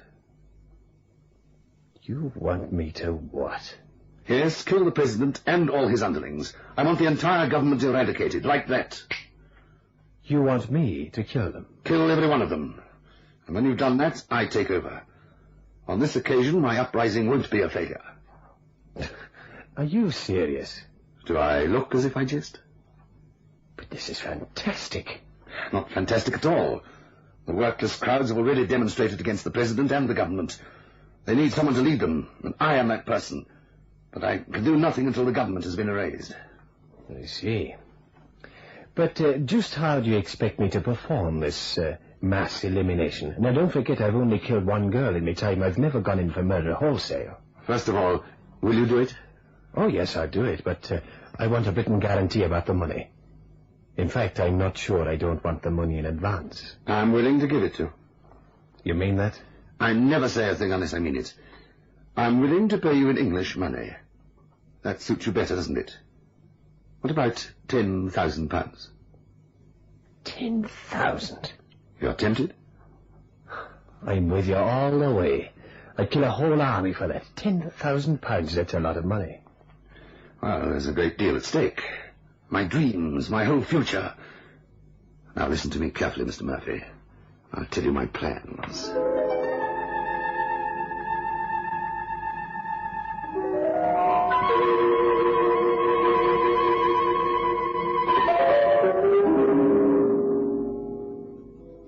thought the Irishman interesting. Yes, I could imagine that. He's your type, isn't he? Yes. Never forget, Sophia, that you belong to me. You are part of my plans. The President's lady. Exactly. I've groomed you for the role, and you'll play it to perfection. I'm not sure I want to play the role, Daniel. A President's lady? That will mean I'll merely have to sit by your side, smile graciously, and do what I'm told. And is there a better life for a woman? Better than that? I was a fool to ever be trapped by you, wasn't I? I took you out of the slums, my dear girl. I've made you into something. You have beautiful clothes, you eat the best food, you mix in the highest society. If I'd left you where I'd found you, what would you be doing now? I would at least call my soul my own, and I dare say I'd be happier. Now look, Sophia, I don't want talk like this from you. So, because you don't want this talk from me, I have to obey you, yes? Yes. And this is how it will be always, obeying you? Precisely. And in return you will have a very good life. I demand complete obedience. I hope this perfect murder of yours goes wrong, Damio. I hope that above all else. That's enough. I hope the President escapes. And when he does, he routs you as he did before, and sends you packing into the mountains like the cur you are. I hope this happens. I'd watch your tongue, Sophia. You belong to the cave somehow. It suits you up there. This life isn't for you. The President is an old man. Some say he's a very good man. He's brought many reforms. He's an old fool, and he's being used by the others. He's no more than a mouthpiece, a tool. He makes no decisions himself. Yet we've been at peace. So, you approve of the President, hmm? You're an admirer of his, perhaps. He is an old man. Exactly. An old man. Too old. A man who is young and virile needs to take over. A man such as you. A man such as me, yes. You will lead this country into chaos. That from you, Sophia. If anyone else spoke those words, there'd be only one punishment for them. I know. Death. The big man talking. Off with a head or a bullet in her back. Oh, damn you. I don't know why you've changed this way. When we first met, you were so different. You were good and gentle. You weren't ambitious like this. I've always had these ambitions and these plans. Oh, don't you understand, Sophia? I will be the most powerful man in this country, in the world, maybe. It'll be Damio de Braga. People will look up to me. I'll be like a king. All I ask is that you share with me, that's all. No, thank you. Not if you plan to get there with murder, with the help of a hired assassin. Oh, I may have been born in the gutter, Damio. Maybe you did rescue me. But at least the people of the gutter have a code of behavior. We don't kill and murder to get where we want to go. I'm getting tired of this conversation. I've had enough. I suppose this is the way life with you will be, Damio. You will dismiss me like a slave when it suits you. I don't want that sort of life. No, thank you. If you go ahead with this crazy plan of yours, I don't marry you. You do as I say. I am not your slave. Not yet. And there's another thing. If you were going to do the killing yourself, I might have some respect for you. But as it is, you hire some Irishman and pay him to do it. Naturally. Because you're too frightened to take the risk yourself, that's why. If the Irishman is caught, he gets shot. Not you. Oh, no. It had nothing whatever to do with you. Some other fool gets caught for your crime. That's what I don't like, Damio. And it's not the way it used to be. It's a pity that dreams of power could change a man. All this talk of yours will change once I'm in power. Just think what it'll mean to you, Sophia. Just think. I am thinking. Possibly for the first time in my life. And my thoughts aren't happy, Damio. They're filled with the gravest foreboding and shadows of death. Now, this is a plan of the President's official residence. Now, you see, we've dug a tunnel. A tunnel? Oh, you're surprised. Well, I didn't think it'd be a tunnel. You mean it goes right under here? That's right, yes. It's taken considerable time, patience, and money. And the exit? The President's bedroom. His what? His bedroom. The residence is single-story. Now, all you have to do is to push up the floorboards, and even they've been loosened. Well, this is certainly well planned. Damio de Braga is the perfect organizer. His plans never go wrong. I see. And will he be there? The president, I mean. The president is a man of habit. Unless there's some official function, he retires to bed punctually at 11. And that's when you step in and eliminate him. No one will be aware of what's happened until the next morning. What about his wife? Well, you'll have to attend to her as you think fit. And the rest of the government? Simple. There's an informal gathering at a private residence. At 12 o'clock, 2 petrol bombs will explode simultaneously. Exit government and friends. You will agree that the planning is perfect. It's too perfect, too slick. Nothing will go wrong. Once you start thinking like that, friend, you're headed for trouble. Plenty can go wrong, and maybe it might. Let's wait and see, shall we? All right, let's do that. Let's wait and see.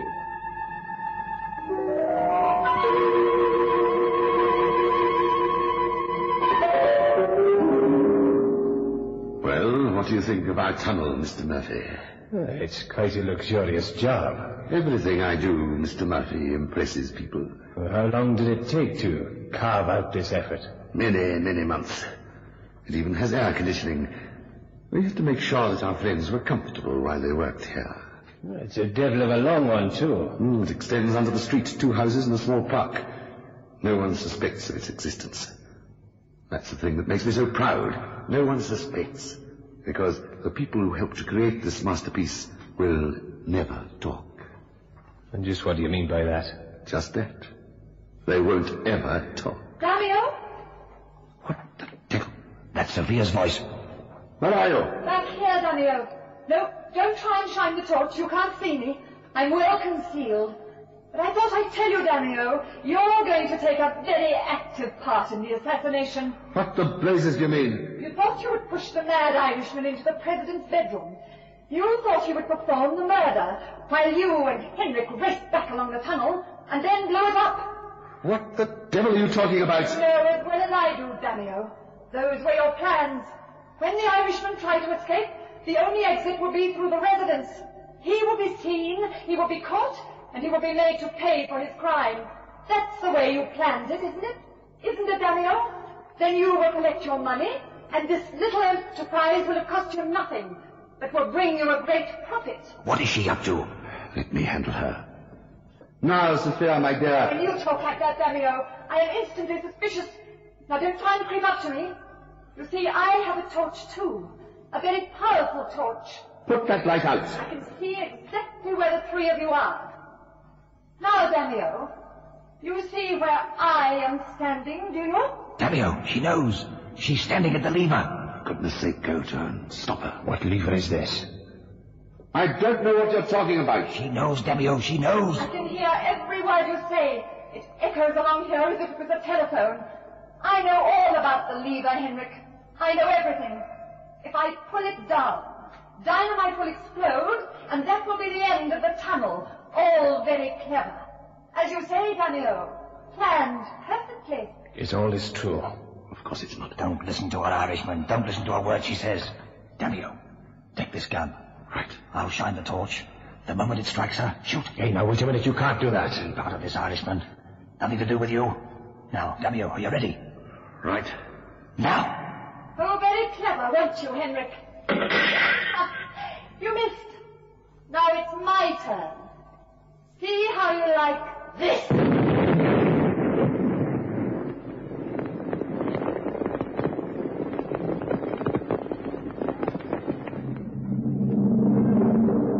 Well, Sophia's dead.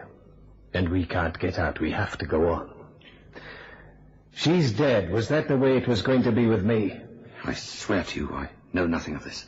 You're even trickier than I thought you were. Now look, let's not stand here and talk about this. We've got no time to waste.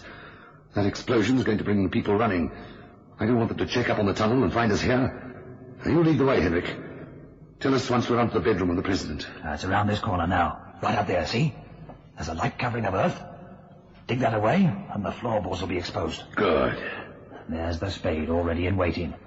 All we have to do is to scratch the earth away. Shh, not so much noise. Now, look. There you are. There's the floorboards. Push the boards up and see, but for pity's sake, be quiet about it. I don't want to go through with this. But we've paid you, you must. All right.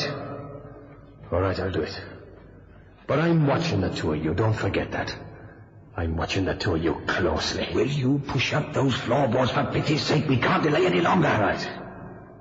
I'm going through now.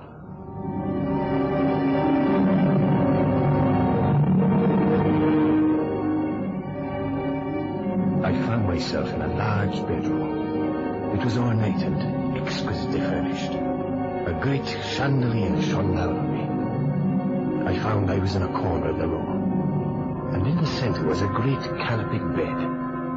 There was someone lying on it, someone lying very still.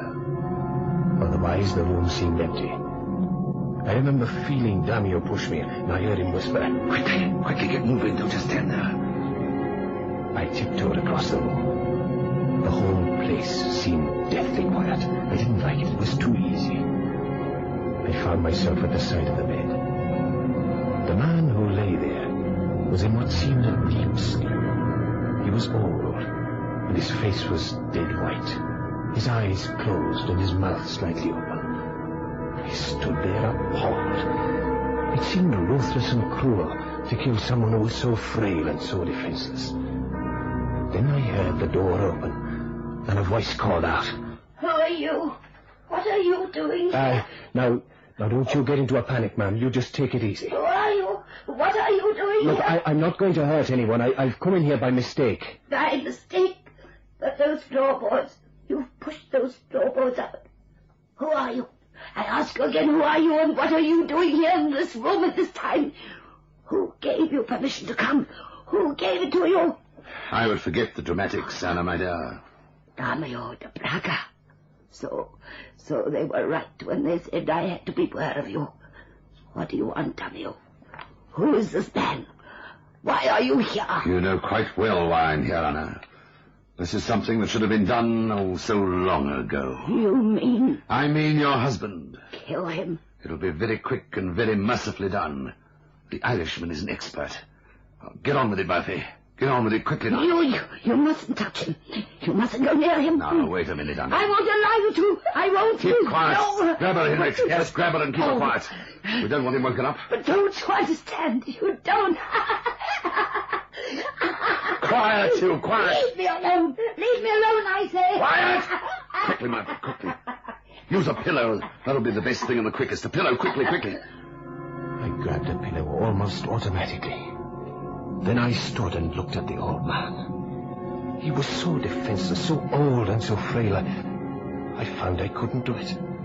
And then Damio grabbed it from me. Fool that you are. Here, let me do it. No. Oh, will you tell her to stop? Henrik, for goodness sake, control her. Quiet, you! So, this is the way we do things, Murphy.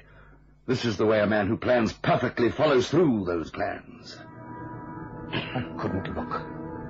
Suddenly I wanted no part of this crazy charade. This was more a nightmare to me than reality. And then, with a smile, Damio straightened his back and threw the pillow to one side. Well, it's all over. It was so very simple, so very quiet. It was only then that I suddenly realized with a shock of horror the woman was dead as well. I looked at the two men. There was no compassion or pity on their faces. They both had a job to do, and they'd done it. Excellent. Now, let's get out of here as quickly as we can. Try this door here. That's it. The place seems deserted. Everything's worked out perfectly. Now, come on up this passage. This time tomorrow night, I'll be here. I'll be the president. This will all be mine. Just shows you if you have ambitions, there's nothing to stop you, is there, Henrik? Absolutely nothing. The world is yours. It's in the palm of your hand, providing you know how to make the world work for you. I think this is the way out over here. Hang on. There's someone coming. That door. Against the wall. Back in the shadows here. We cowered back in the shadows and the door opened. There were at least 8 men, dressed in black and looking very solemn. Ahead of them was a priest. They walked down the passage, and almost opposite us, this priest looked up, and he saw Damio. Damio de Braga? You've come? Yes. Yes, I was I've just spoken to the President. He requested I come here. He had some matter of importance to discuss with me. He had some matter of importance to discuss. You have just spoken with him? Well, of course, yes. He was all right? Of course he was all right. He was perfectly all right. But he's gone through to his bedroom now with his wife. I see. Well, if you'll excuse me... Before you do, damn you, who is this man here? A friend. Samuel Murphy, an Irishman. He's a journalist. He wished to interview the President. That's why we came. To interview the President? Yes, that is correct. Damn you, there is something very strange going on. Very strange indeed. What do you mean, strange? I have been called by the doctor and by the President's lady. You see, damn you, he died not half an hour ago.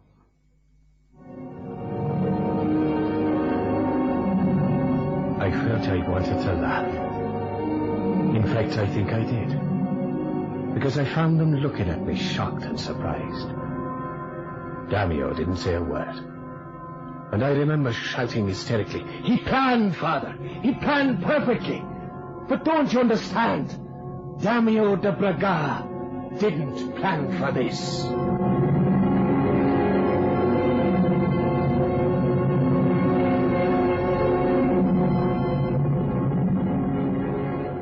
Time. The silent herald of life and death. Success or failure. The unseen force that measures man's destiny, reaching its most fateful moment as it slowly strikes the 11th hour.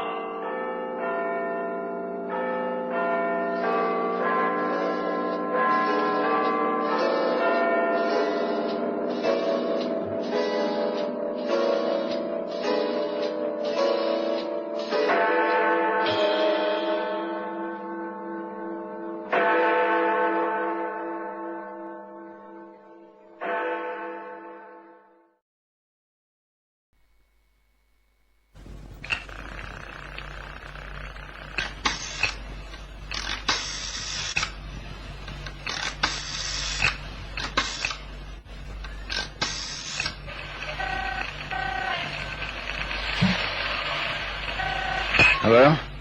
Hello, police. My name is Charles Krager, Dr. Charles Krager. I live at 87 West Street. I want you to come and get me. I just killed a man, Sam Drogan. Hello? Hello? The line's gone dead.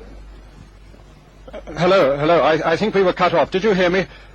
I said, come and get me. I just killed a man. His name was Sam Drogan. Time. The silent herald of life and death. Success or failure. The unseen force that measures man's destiny, reaching its most fateful moment as it slowly strikes the 11th hour.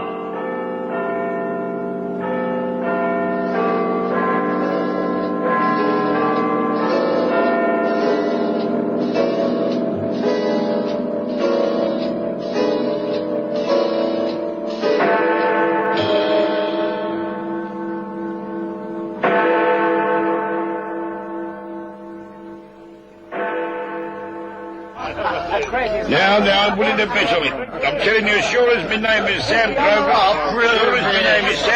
I can mix these drinks together better than any barman in the world. Yes, sir, every different kind of liquor and come up with a better drink than any of you ever tasted. I'll show you. Give me that glass, Joe. Well, why waste good liquor? What do you mean, waste? My party, admit.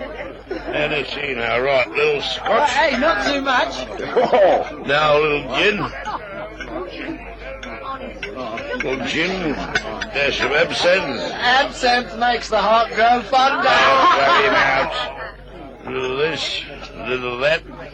And some of this here medicine. What's that then? I don't know. Got to pour it in now. Some of this. What a mess. And some of this. 2 drops of this. 3 of this. Look out, it'll explode. Mix it all up. Hey, who's going to drink that anyway? Not me. There we are, all finished. Give me a glass, somebody. Hey, Sam, you're not going to drink that, are you? I am, you know. It's the greatest drink in the world. Give me a glass. Oh, no, not me. Hey, Sam, forget it. You better lie down and get some rest. Leave me alone. Take your hands off me. I said I was going to drink it, and I'm going to drink it. Right out of the cocktail shaker. He's really drinking it. Holy cat, look at him. Oh, boy. That was terrific. How did it taste then? Wonderful. Sam, He's sick. No, I'm all right. It's hot in here. Window. I want the window open. The windows? Who broke the windows?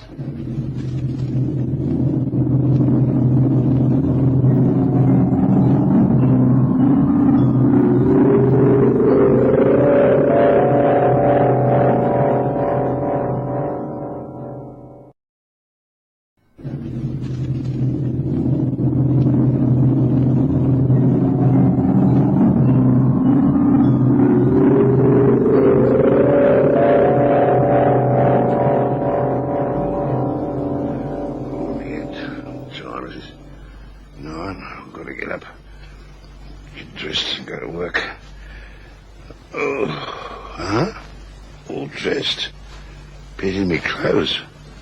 Well, who put me to bed? No, it doesn't matter. Oh, my head. What did I drink anyway? I'll wash my face, I'll feel better.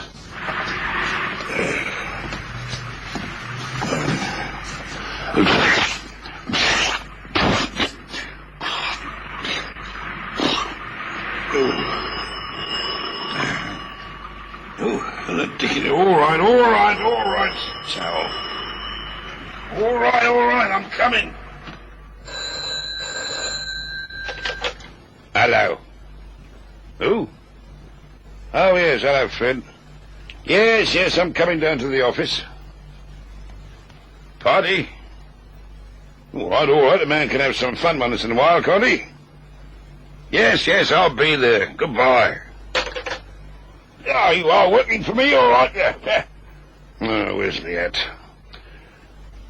Well, what in the window's broken? Phew. Some party. Gotta tell the superintendent to get the windows fixed. I wonder what happened. Well, gotta get to the office. Good thing the building has a lift. Couldn't walk downstairs. Oh, good morning there, Mr. Drogan. Oh, hello, Mr. Jensen. Just coming to see you. And I was coming to see you. That party you had last night, Never mind that now. I've got to get down to my office. The important thing is some windows got broken. Have them fixed, will you? Windows? You mean? I mean windows. The devil's the matter with this lift? Been punching this button for 5 minutes. Well, it takes time for it to come down when it's up on the top floor. Takes time for it to The devil with the time. It's always going wrong, that lift. I wish that darn thing had fallen through the basement. Hey, it's falling.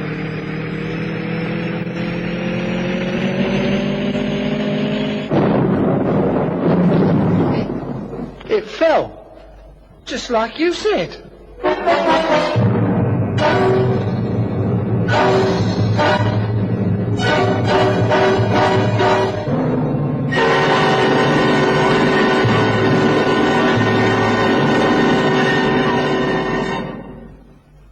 Drogan, sit down.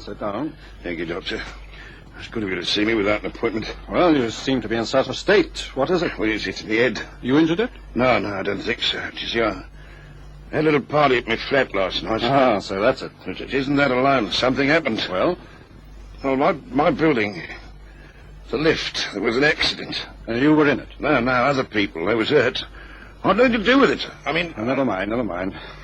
This certainly is the morning after the night before. Come over to the window. Let me have a look at you. Yes, Doctor. Now, lift your face to the light. No question about what you were doing last night. It's me head, Doctor. Every sound... just the morning after. But every sound... That darned aeroplane up there, it's so loud in the head, Doctor. Don't get excited. Why does that infernal pilot have to fly so low? Down you up there! Why don't you crack up? Look!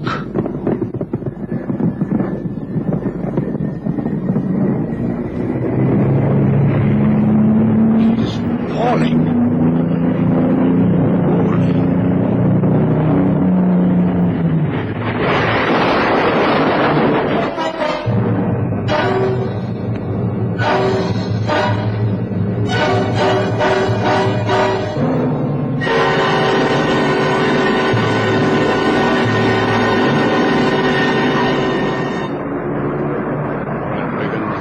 Better be getting back to my office. Yes, Doctor. Take my arm.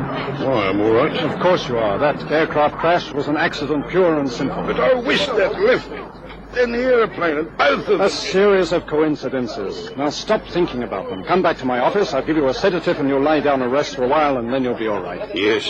Coincidences, nothing more. Watch out, man. Look where you're walking. Hey, you! How do you like that? Lincoln, Texas, I think they own the street. If I had my way, I'd smash them all up.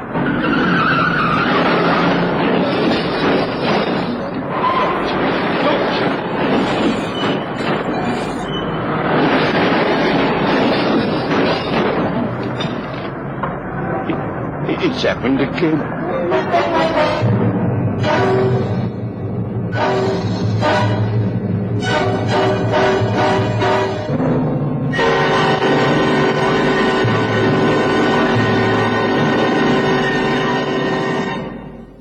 Drink this. No. I tell you, drink this. I don't want to. It isn't what you want to do. It's a sedative. Drink it. Putting me to sleep for a little while's no help. It'll make you stop thinking. So what am I going to do? Stop thinking for the rest of my life? All right. We'll think of something. I don't want to harm people. There must be an answer. Something that started it. Think, man. I don't know. Last night. Think about last night. I don't know. Drink. What did you drink? I don't remember. Well, you've got to remember. The usual drink, smelling it. No, I don't remember anything. But something unusual. Perhaps you drank something out of the ordinary. Why do you look at me like that? I did. What? That drink, I've just remembered. Tell me. Oh, that couldn't be it. Tell me. Well, we got to kidding about who could mix the most unusual drinks, and I was feeling high, and I mixed one. Well, what was in the drink? It's just it, I don't know. You must know. If I knew what was in that drink, perhaps some chemical... I can't remember. Well, you've got to. What was in that drink? Stop yelling at me, my head hurts. I've got to know. Why don't you go... I'm sorry. I better not say anything. No. Just think about the drink you had. You don't remember anything about it? Just that it was a mixture of just about everything. How many different liquors did you have there? Oh, 15 or 20. And you don't know the quantities nor the combinations you used? No, I tell you no. All right, we might as well forget it. We could try out liquor combinations from now until we're 1,000. We might not hit on the right one. I'm going to have to think of something else. Hello? Yes, this is the doctor. No, I can't take any more appointments for today. No, I'm very busy. Now then, Drogan, the only thing left you... Oh, wait a minute, where do you think you're going? To the office. What? Fred, my business. I've got to see to... No, are you completely out of your head? You're a menace, a walking danger. Don't you realize that you can't go out of here until we've worked this out? Some way to stop it. If you don't, every time you say a negative thought, it'll happen and someone will die. Do you want that? What's the matter with you? Why should you laugh? Stop it. It's funny. I'm going to see my doctor because I'm going out of my head and he goes out of his head. Drogan, you can't. What do you mean I can't? I'm telling you. What happened to you that all of a sudden you should... I heard you say that I was a menace. When you said that, all at once everything cleared up. What? Yeah. Me, a menace. Gee, that's the funniest thing anybody ever said about me. Look at me. No hair, half my teeth aren't my own. I've got a pot belly. And I'm a menace. Yes, you, a doctor who's supposed to judge things only by facts, suddenly decides I'm a menace. Why? Because 3 crazy things happened that I had nothing to do with. Yes, that I had nothing to do with. coincidences, like getting 4 aces 2 times running, or throwing 7 25s in a row, or anything else where 2 and 2 doesn't add up to 4. That lift would have fallen anyway, and that aeroplane. So his motor cut out just when I said it, and the taxis. We were both so scared that we ran off without finding out whether or not there was a good reason why 3 taxis were smashed up. Sure, taxis have accidents all the time, so does that make me a menace? I ask you, is that the way for a doctor to talk? I'm sorry, of course, you're right. I've been talking like an emotional moron. It's funny, isn't it? I'm the man who has always evaluated situations through factual evidence, and even then I've retained some measure of skepticism because I know how misleading human observation can be. Drogan, do you mind shaking hands with a stupid fool? Certainly, Doctor, and you're shaking hands with one, too. Now, if you don't mind, can I use your telephone? Oh, of course, of course. Got to call me office, you know, explain why I'm late. Oh, had me scared for a while, you know.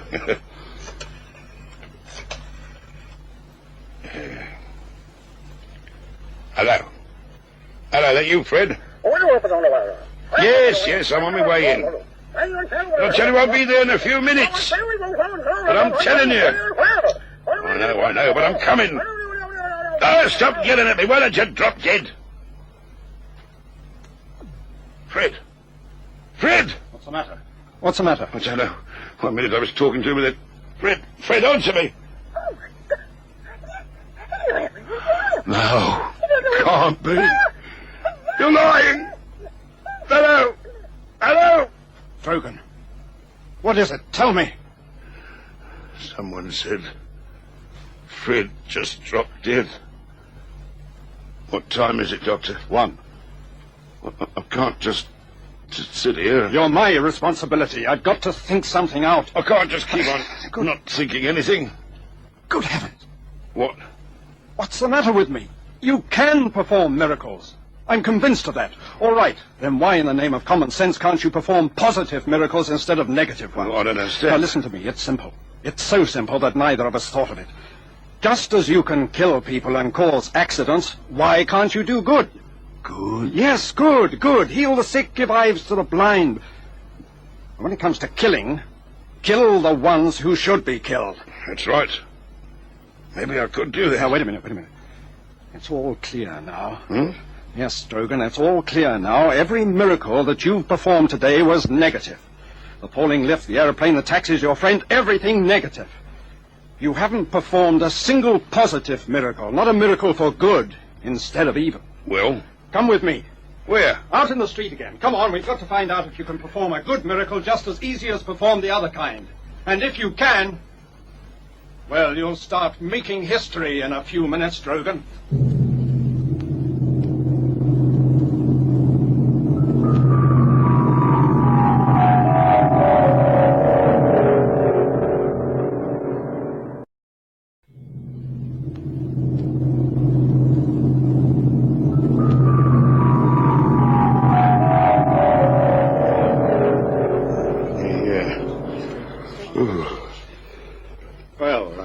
Have a good sleep, friend Drogan. Why did I fall asleep? A sedative I gave you. Drogan, I want you to meet my wife. How do you do? It's a pleasure, Mrs. Ranger. Yeah, let me give you a hand. No, I'm all right. Oh, of course, Drogan, I've told the entire story to my wife. She is clear-headed about this. I'll let her tell you what she thinks. Go ahead, Anne. Mr. Drogan, Charles thinks you're a menace to humanity. I don't think so. I think the danger to others is not through you, but through somebody else. You don't know what I mean. That's understandable. I mean that you wouldn't willfully hurt anyone. But what if someone forced you to? Yes, what if your ability to perform miracles... Evil miracles? Yes, evil miracles, was discovered by some criminal. He could force you to do what he wanted, at no risk to himself, because... since the criminal was performing an evil act, you couldn't hurt him. In other words, Drogan, someone could use you for criminal purposes. Yes, blackmail the world, because through you he could kill anyone in the world. You haven't said anything, Mr. Drogan. You do understand. Yes, I understand. What do you expect me to do about it? We don't expect you to do anything. The responsibility is beyond you or us. Whatever happens is up to the proper authorities. Authorities? My wife means that we must do this. We must tell the authorities what's happened. I don't know exactly what can be done, but this is an affair of government. Someone, someplace, the Prime Minister or a committee of some sort must decide what to do about you. Oh, Drogan, if it had only been the other way, if this power you've got was for good. It's a wonderful idea. What did you say? A wonderful idea. Charles, I told you he'd understand. Oh, Drogan, I'm proud of you. A wonderful idea. Yes, of course, but why do you keep saying that? You gave me a wonderful idea. Thank you, but that's not important now. We've got to go to the authorities, all of us. No. Why should you say no? I'm not going anywhere. Neither are you. What? Charles, why should he... Oh, wait. What's the matter? Nothing. I'm not going any place. Or you. What do you mean? Sit down. What devil for? Sit down. I've been listening to you, now you listen to me, you and your wife. All right, of course we will. Charles. What is this? You gave me a wonderful idea. I want to tell you about it. Why waste time? We know. No, you don't. That's it. Everybody thinks they know everything about everybody else. I'll tell you about me. While you were talking with your wife before, I wasn't sleeping. Not all the time. I was listening and thinking, figuring things out. Well? Well, now I've got something. Why shouldn't I get paid off? Paid off? That's right. Well, how? You said it before. What? I think you called it blackmail. Charles. The way you both look at me, you'd think I'd said something you hadn't said before yourself. Anybody that's any good to the world, I can kill. All right, there's people gets paid in this world for not letting other people starve, so I'll get paid off for not making people die. That's a pretty bad joke. Joke? Oh, no. Of course you're joking. No. You don't mean that. Sit down, Doctor.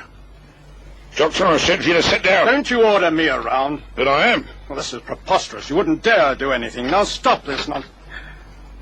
I brought you some tea, Mrs. Traeger. Oh, thank you, Fredericks. Just put the tray down. Wait a minute. Take that tray out of here. Go ahead. Take it out. I take orders only from Mrs. Traeger. Is that so? Why don't you die? Fredericks! He's dead, isn't he, Doctor? Yes. So you see, it isn't so preposterous. You devil, you. Well, up to now, it's always been just plain Sam. I never thought that you... It's just it. You should never underestimate a little man now, should you? Charles, do you hear me? Call the police. He hears you, but he won't do anything about it. Will you, Doctor? Charles, don't just sit there. This man's a murderer. He killed Fredericks. Doctor, your wife's talking a little too much, isn't call she? the police, Charles. Doctor, do you hear me? I suggest you tell your wife to shut her mouth. Charles, call the police. Or maybe you'd like me to say something to her. Suppose I said to the servant, suppose I said, Mrs. Traeger, I wish you were... And stop. Do you hear me? Stop. It'll be all right, dear. Of course it will. As long as we're sensible about this. Now then, what is my plan? Very simply this. You and your wife are going to help me get everything in the world what I want. Yes, everything. What I tell you to do, you will do. You see now, letters, here. I will decide on 3 influential gentlemen in our government, 3 wealthy gentlemen in industry, to whom you will send letters explaining about me. They won't believe, but at the time I tell them to, they will die, and the newspapers will know about it. And after that, everyone will believe me, now won't they? And so as not to die, everybody will do exactly as I want, won't they? Because they won't have any choice in the matter. If they send the police against me, I wish the police will be dead and they'll be dead. They send soldiers against me, I wish that they'll be dead and they'll be dead. And soon from London to Washington to Moscow, everyone will be doing exactly what Sam Drogan wants them to do. And that'll be wonderful, won't it? All the good people of the world doing exactly what one little man wants them to do. You haven't said anything, Doctor. You understand what I'm talking about, don't you? Yes. It was inevitable. Of course. I won't want you and your wife to leave here. Now then, we better have this man's body removed, and we better get to work. Or have you any suggestions? Do you mind if I have a drink? Drink? Not at all. Not at all. A drink started all this, didn't it? Go right ahead, Doctor. I'll have one too. Very well. And you, Mrs. Craig, you're quite all right now, aren't you? Yes, I'm sure you are, the way you sit there looking at me. You and your husband will do exactly as I say because you're both good people, and I'm death to good people, and you know that now, don't you? Yes, I'm sure my wife knows that. Here's your drink. Oh, yes, yeah, quite a full one. Thank you, Doctor. Thank you. I'll drink to your continued good health.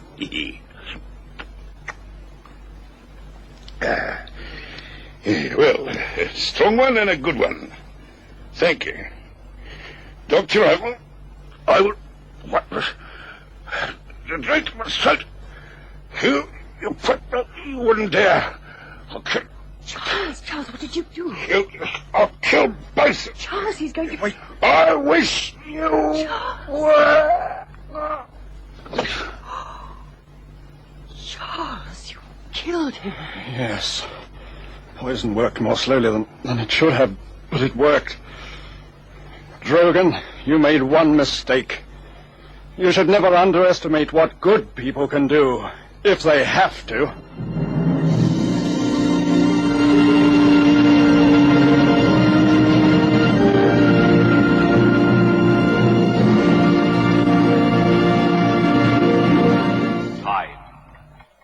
The silent herald of life and death, success or failure, the unseen force that measures man's destiny, reaching its most fateful moment as it slowly strikes the 11th hour.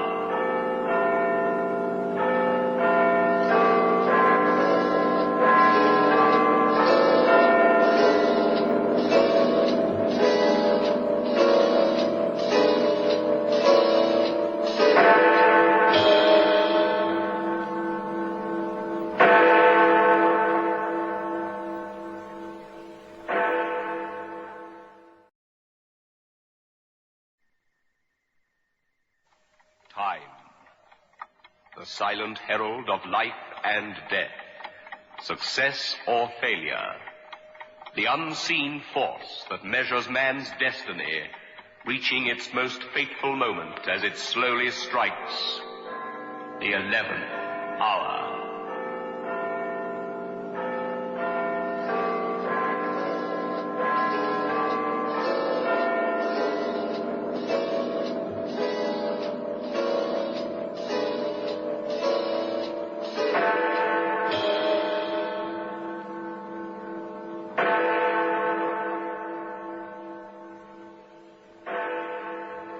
Well, me bold bad lad, what's on your mind?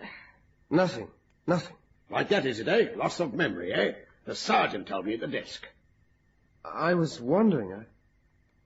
I stepped out of nothing into the police station. Can't remember a thing, eh? They tell me you've not been arrested, only kept here, pending inquiries. What's your name? Percy Arbuckle, the power of the mind and the mental master. Thought reading act, see? The best. Good. Cracking. A whizzer. I'm looking for a stooge. Stooge? Yes, to learn the code, see? Somebody not known around town. Like a job? Well, I don't know that I could learn a code. Of course you could. Easy. A knockover. Whiz-bang and you're a mental expert. A piece of cake. A sit-up. They mightn't let me out of here. Nothing to it. Easy as pie. I'm your Uncle Percy, see? You've suddenly remembered me. I've been looking for you.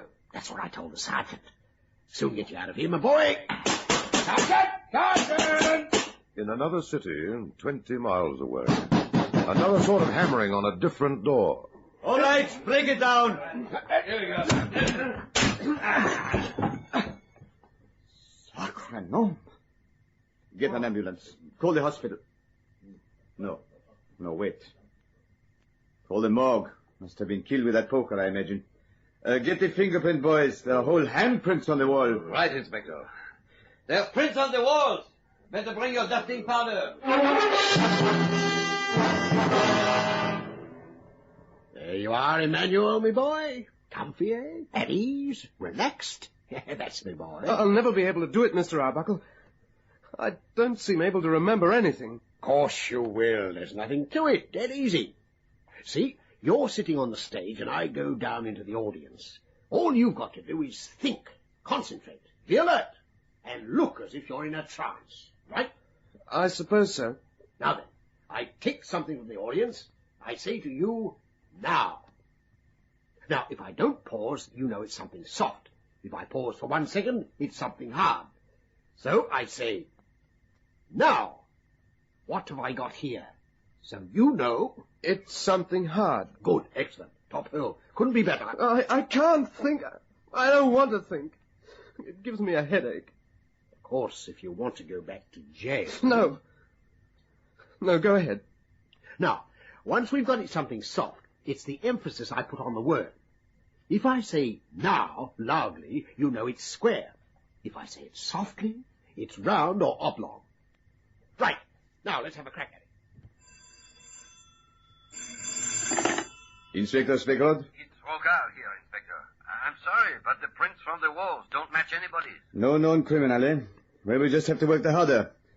There's one thing, if it isn't a hardened criminal, then we'll have his conscience working on our side a bit. Get on. Keep your ears open. See what you can hear. Will you listen to me? Concentrate. Be alert. Pay attention. I'm sorry, Mr. Arbuckle. Now, look, we've got to work hard on this.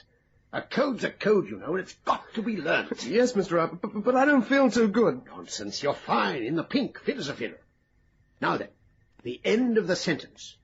If I say, what have I got in my hand, you know it's a... hard object. Square. It opens and has something inside. Good, good. So you know it's either a cigarette case or a hard pack of cigarettes.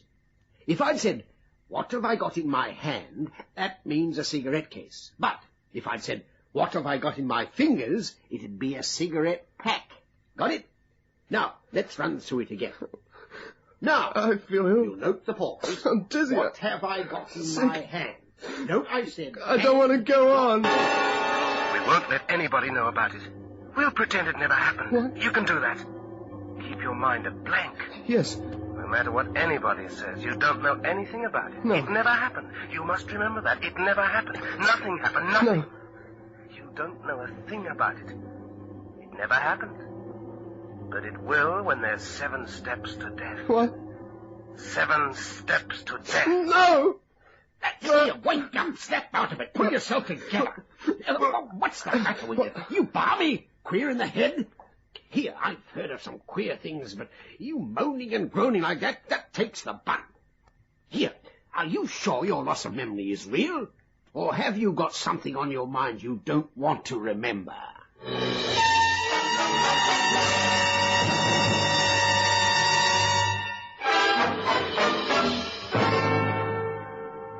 No traces. That will get me.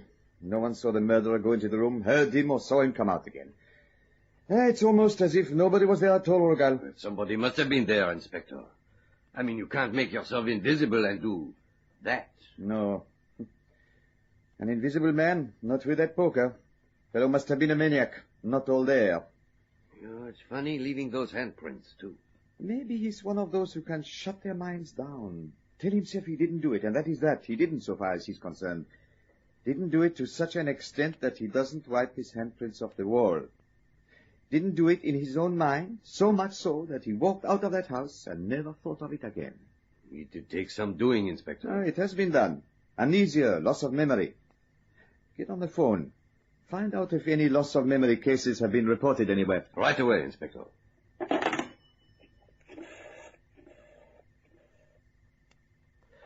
Still out of order. Why don't they mend it, fix it, look after it? Now then, where were we? How far had we got? Character reading. Oh, yes. Well, you see, this is quite an act. I get whoever it is in the audience to give me a print of their hand on a piece of paper. I hold it for them. Through years of study, application, determination, I've learnt to write underneath the paper what the chap's like. See? Yes? Of course, it's a sort of shorthand, and you've got to learn it.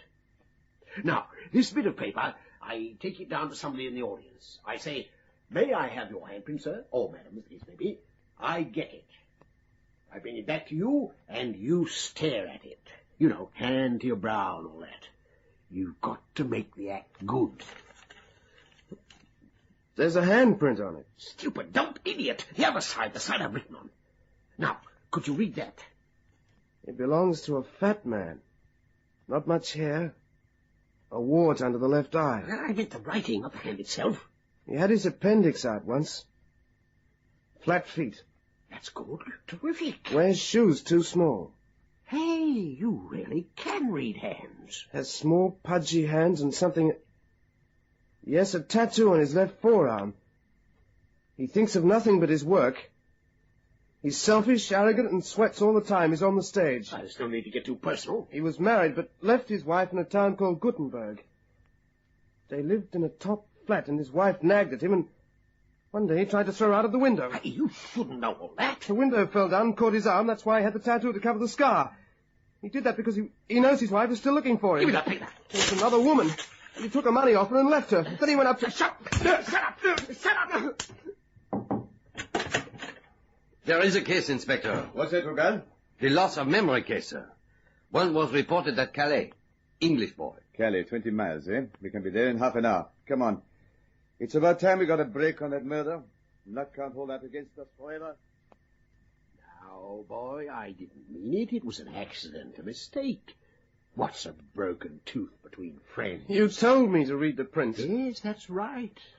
Ah, well, all is forgiven. You really can read palms. And, boy, we're going to make $1 million. Oh, no, not me.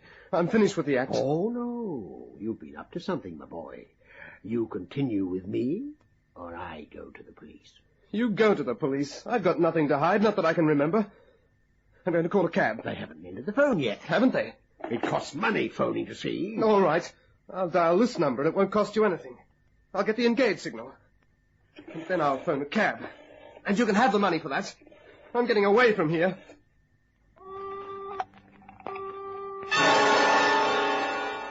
Hello? Who's that? You phoned your own number. Who else would it be but you? It can't be. It is. No. And before you ring off, remember, 7 steps to death, eh?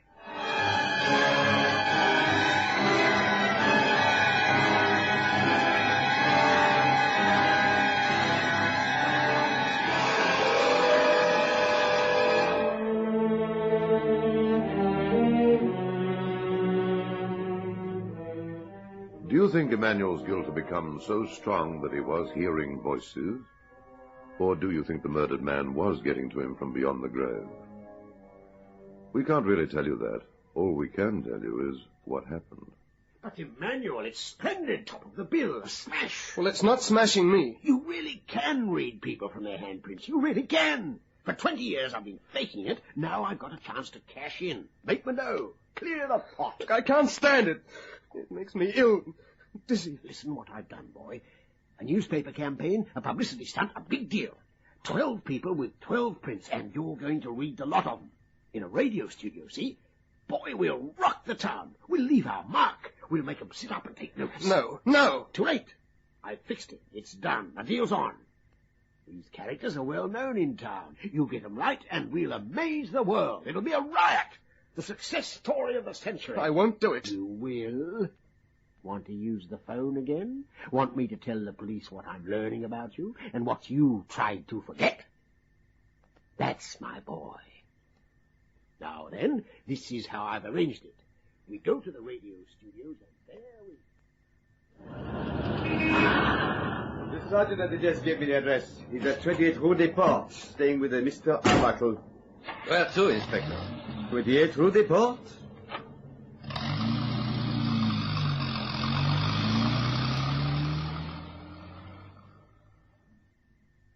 You don't know what you're doing to me, Mr. Arbuckle. I don't know what it is. I can sort of see these people through their handprints. But I can see other things as well. Remember things. Remember? Recall, eh? Coming back to you, eh? What's coming back to you? There was this man. I hated him. I don't know why. Bit convenient, isn't it, your memory? I killed him. There was a room, and I had a poker in my hand, and I was leaning against the wall. One hand against the wall, you know. And he was dead. horribly dead. But I was glad, in a disgusted sort of way. Yes, well, that's fine. Fine? The show, the act, the greatest revelation of the power of the human mind ever. And you have to go ahead with it now, don't you, Emmanuel boy? Don't you, eh? Oh, please, please. It's the voice saying 7 steps to death. Making me do these acts of yours brings it on. And don't you get it? 7 steps to death. 7 times he gets in touch with me. Once when you were talking, and once on the phone. Twice. 5 more times. And then it's death. Death! Oh, take me, boy. Death doesn't knock on doors. It knocks you. One bash and you've had it. Who is it? Police! Talk of the devil. Eh? You've got to save me. Get rid of them, please. If you don't, you won't have your act. You'll be ruined. That's so. You're right. That's sense. Leave it to me, boy. Ah, afternoon, gentlemen. What can we do for you? We are making investigations into the murder of a man in Boulogne. We believe there's somebody here who might be able to help us. Oh, I doubt it, I doubt it. We murder 'em in Berlin, Hamburg, and Paris, but never in Boulogne, no. Is there somebody who suffers from amnesia? No, nothing like that. We have reason to believe Sorry, we can't help. Such a person is here. A criminal trying to hide his identity by pretending amnesia. Let go away, leave me alone. He's taking the 7 steps to death. No. 7 steps to death. 7 steps to death. 7 steps to death. Here, what's the matter with you? Pull yourself out of it. Come to your senses. What? 7 steps. That policeman knows. Oh, come off it. He's been gone 5 minutes. Gone? He was saying it. He was coming towards me saying it. 7 steps to death. I could see him. Rubbish. You were just standing there with a blank look on your face as if you were in a trance. I spun him a yarn, boy. I fooled him, talking him out of it. He's gone, I swear it. Gone, departed. Close the door. And you've been sweating and crying out and carrying on. Gone? That's 3 times. You, the phone, and now the policeman. 4 more to go. 4 more to go. I'll confess, I'll tell! Over my dead body, you will.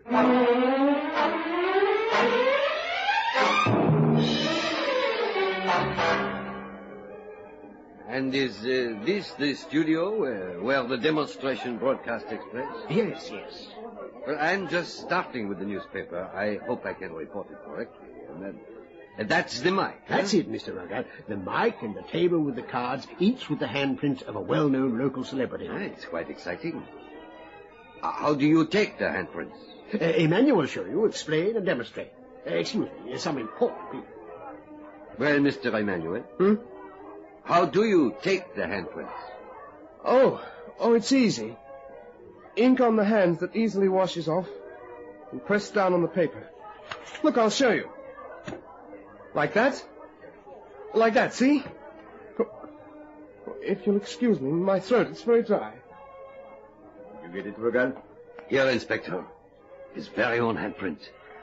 Shall I check it with the prints we got from the wall? No. Move quietly over to the table, remove the last paper with a print on it from the demonstration pile, and put that one of Davis in its place. His own.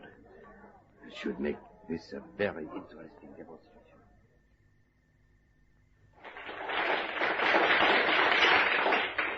Ladies and gentlemen, it gives me great pleasure to introduce to you the most astounding, the most amazing and inexplicable mental phenomenon ever brought before an audience. The legendary, the fantastic power of my partner and friend, Emmanuel the Great. He will demonstrate not only his unbelievable powers, but the fact that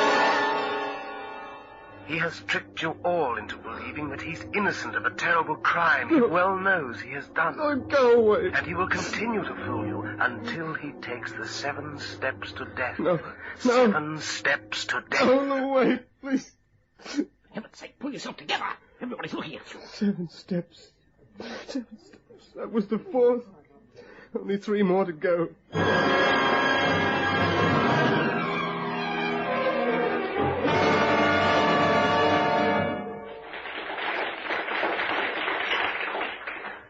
Go on.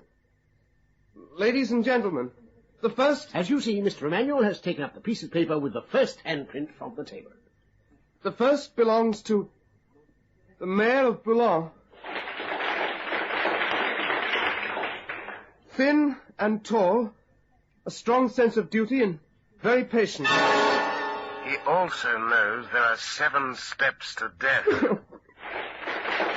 Go on! I heard it, my own voice. 7 steps to death. Nonsense. The next print. Get a move on. And here is another print, which says... 7 steps to death. Go on! But I heard it. We didn't. Now get on with it. But the next time is the 7th. The end. My death. I'll settle your death if you don't get on with it. I have here... 7 steps to death. No! But nothing happened. We know because the small studio audience, beyond hearing Emmanuel cry out, saw that nothing happened. What did happen was the most amazing demonstration of character reading from handprints ever staged.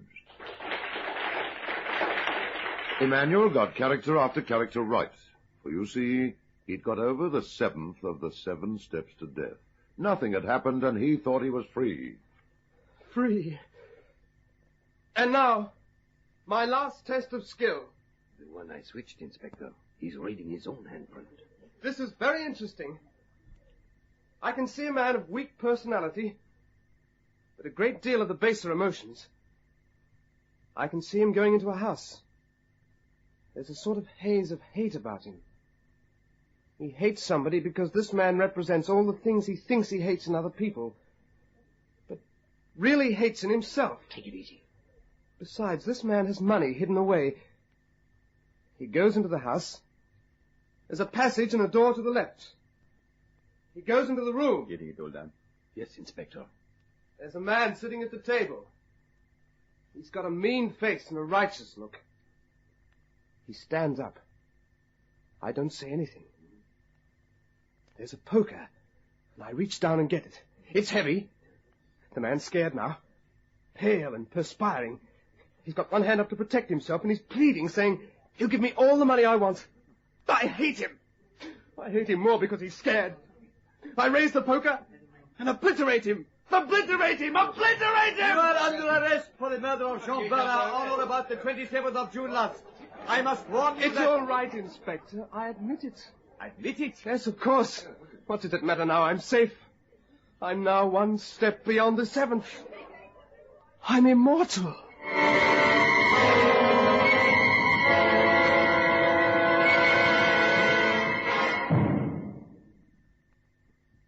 The trial of Emmanuel Davis was held. The outcome was a foregone conclusion. Guilty. And the best stage act I ever had. The sentence? Execution. The guillotine. Dawn. 7th of September, 1928. Ah, gentlemen. A fine cold morning. Emmanuel Davis was in the best of spirits. Really too cold to go out with the back of my head shaved, and no collar to my shirt. He was cocksure. He had, he thought, gone beyond the 7th step and had nothing to fear. Besides... I've read my handprints. I know. Nothing's going to happen to me. After you, gentlemen. No? Then I must lead the way. A morning constitutional. You need it after being locked up. The door to the yard opened. The black-draped scaffold, Madame Guillotine waiting, stark against the sky. Ah, the dawn. So fresh. And so many of you kind gentlemen to wait upon me. Davis had no fear. He was sure, having got past the 7th step to death. Confident, looking up at the scaffold.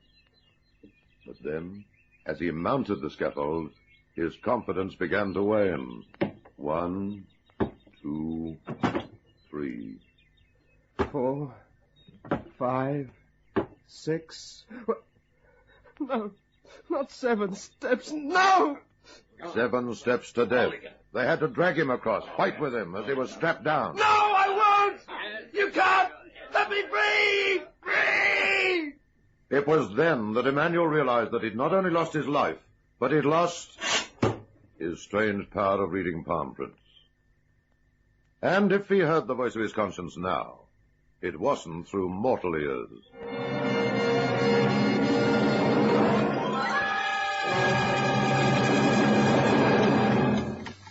Time, the silent herald of life and death, success or failure, the unseen force that measures man's destiny, reaching its most fateful moment as it slowly strikes the 11th hour.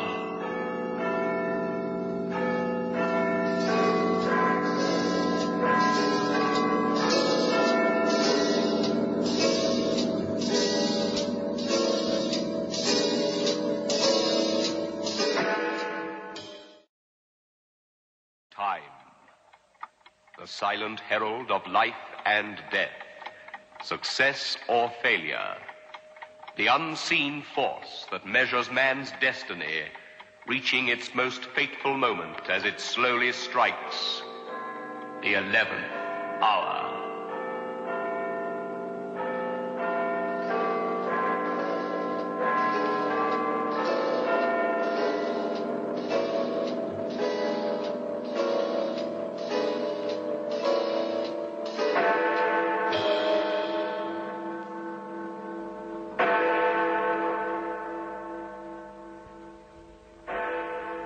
Here is your room, madame.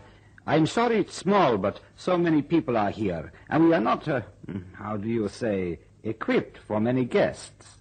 It looks very comfortable, thank you. You are alone? Yes. I'm sure that everything will be all right, madame. It is your husband? Yes. Oh. If I can help, or perhaps my wife, please call on us. Thank you. I must go, madame. You would wish for my wife to be with you? Oh, that's a kind thought, but no, thank you. I'll be quite all right. Is that the mountain? Yes. It's very high, isn't it? Very high. I'm afraid it will take time, madame, a long time. You must be patient and brave. I ask for 20 chickens. And how many you give me? How many? 2. Only 2. How do you think I can feed all these people? But, Anna, that is all I can spare. But this is a crisis, an emergency. A plane, it crashed into the mountain there. People are coming from all over the world. Planes are flying in every moment with more people. They must be fed. All I have left are my laying hens. Well, kill them and bring them. But, Anna... Don't argue. Bring them, bring them. All I can say, it is a pity the plane chose that mountain to crash into. It is causing too much upheaval. You are a fool, and a selfish fool, which is worse. Now go and bring me those chickens. All right, then. But if you ask for eggs and I say all my laying hens, they have been killed, what then? Let us worry about that when it happens. Now go, and bring me chickens. Anna, 4 cups of coffee needed, and quickly. Clara, 4 cups of coffee and quickly. A helicopter full of journalists has arrived. Oh, what a lot of people. All the rooms have been filled, and still they are coming. What news of the plane? Search parties cannot reach it. They say it struck the rock at the peak. Any survivors? You can't be sure. But I shouldn't think so. It's very sad. It's a bad thing for all these relatives to arrive on the scene. They can't help. There's a Mrs. Bradford arrived, young, pretty. Her husband was aboard. I heard he's a famous pianist. Now that's enough talk from you. See to their rooms and explain about them all not being aired. Is this the only room you have? It's the last room, madame. It's the best we have. It faces the sun. Still, it will have to do. Send me up a pot of tea immediately. Very well. Oh, and one moment. Madame? If any reporters wish to interview me, kindly inform them that I do not wish to see anyone. Oh. They're behaving abominably. The moment I left the plane, I was surrounded. Surely we can be left to our thoughts and left in peace, especially at a time like this. I understand, madame. I will do all I can. Thank you. Is that the mountain? Yes, madame. It's higher than I thought it would be. Is that the mist coming down? Yes. That will make the rescue operations all the more complicated. Everything will be all right, madame. You must leave it to the authorities. Of course. Leave it to the authorities. Odd, but he always hated mountains. He must have sensed that something would happen. Your husband, madame? My son. My only son. Oh, I'm sorry. He was famous. Perhaps you've heard about him. Ian Bradford, the concert pianist. Oh, but there's another Mrs. Bradford here, his wife, in the room at the end of the passage. She came on an earlier plane. You wish for me to tell her that you are here? No. Oh. Would you get me my tea, please? Of course. You would like me to draw the curtains? No. I don't mind looking at that mountain. After all, it now possesses someone who was my life.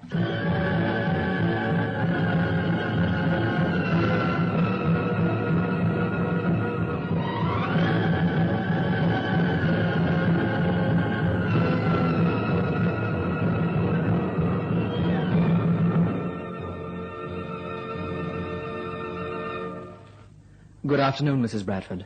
I'm Bertram Locke of the Sunday Globe. Oh, do you mind? I don't wish to speak to any journalist. I'm not speaking to you as a journalist. I just wanted to say I knew your husband, Ian. You knew him? Yes, at school. We were together. He was a brilliant all-rounder, sportsman, student, and pianist. He could have been anyone or anything. May I buy you a coffee, or drink or something? Oh, no, thank you. It must be a terrible strain for you. I'm very sorry. Thank you. His mother's staying here as well, isn't she? Do you mind, Mr. Locke? I don't wish to gossip. I remember his mother from school days. I can see her still, arriving in that great black car and sweeping in looking truly magnificent. A lovely woman. Yes, very lovely. But a little overpowering. Please, Mr. Locke. Well, she was. She frightened us all, including Ian. He was frightened of her? Petrified.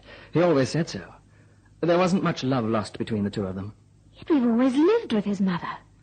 There's never been a single day when we've been alone together. It was always Mother. What she wanted and what she desired. She was always considered. Even when he went on concert tours, she came. She never wanted him to marry, you know that? And I was quite the wrong person. I have no social position and very little money. I loved Ian, that's all. But I wasn't born on the right side of the tracks. She never let me forget it. That's why I left. You weren't living with Ian? No. And then this happened, and here I am. I'm sorry. I suppose you're going to put that into the papers, aren't you? It'll make quite a headline. Wife of famous pianist confesses all. I swear to you, I'll never mention a word to a living soul. Thank you. But knowing Ian, I would never have left him. You don't know what it was like. I can imagine. But he needed you. No, he's dead. Killed up there on that mountain. And he's free from the two of us.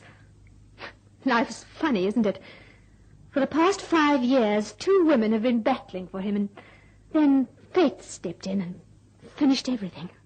A giant hand squeezing out a life like a pip. It's fascinating. Here, try some of this brandy. It'll help you. Thank you.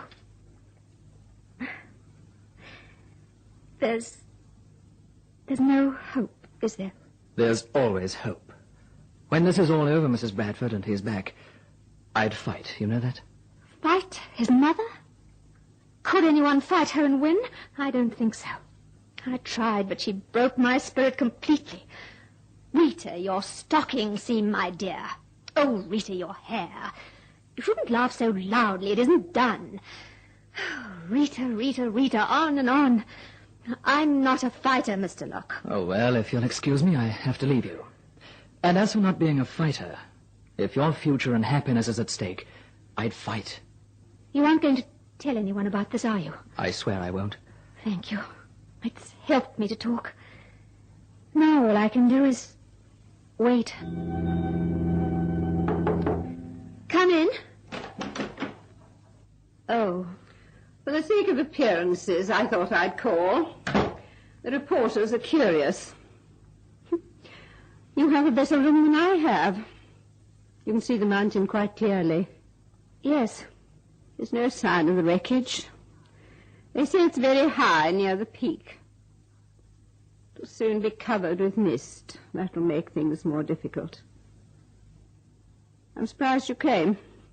Ian was my husband. Yet you left him. He was very unhappy about that. And yet he didn't ask me to come back. Why should he? After all, you left him. I don't want to talk about that. Doesn't seem important anymore. You can't erase the past because of the present. I wonder when they'll be back, doing the rescue parties. They say no one could ever survive. You wonder how it could ever happen. Surely they knew about that mountain. Surely they make allowances. Some incompetent fool with his thoughts elsewhere, and a man like Ian is destroyed. He had so much to give the world, and he gave so much. You look awful. Why don't you use makeup? Oh, I don't suppose it matters now he's dead. Ian is not dead. So that's the plan you're adopting. My husband is still alive, and I'm so close to him that I can sense these things. The newspapers will enjoy that. You should receive a great deal of publicity. Is that what you want? I want Ian back, that's all. You want him back after rejecting him? Please, do you mind? I don't want to argue. Not now, of all times. Mist has completely covered the peak. Now you can't see anything. I'm going out. I want to walk. Excuse me. Rita. Yes? Nothing. Nothing that you would understand. Good afternoon, madam. May I introduce myself, please? Captain Gomez, police. You have news? Oh, unfortunate, no. One search party reach area, but they see nothing. They return because of the weather. It is dangerous in mist. It falls fast. I see. We trust that things will be all right. As soon as we bring in survivors, we fly them out. It is organized with the magnificence. You have nothing to worry about. Your husband is Senor Bradford? Yes. I have heard him play the piano many, many times. I hear him last Mexico City. I have his records. I have great admiration for his technique. You know, madam, I have the, how you say, the theory. Oh? I tell you, people, they do not die one moment before the time is right. I believe your husband still has much to give the world. I hope you're right. I am right, madam. You see. Oh, there's Senor Locke. Excuse, please. I must talk to him. Well, officer, what's the latest? The first search party, it was forced to return. They say there can be no hope of survivors at all. But I plan to climb with the second party. May I come? You? Oh, but senor, it is a difficult climb. In places it is like this. I want to come all the same. I have a good reason.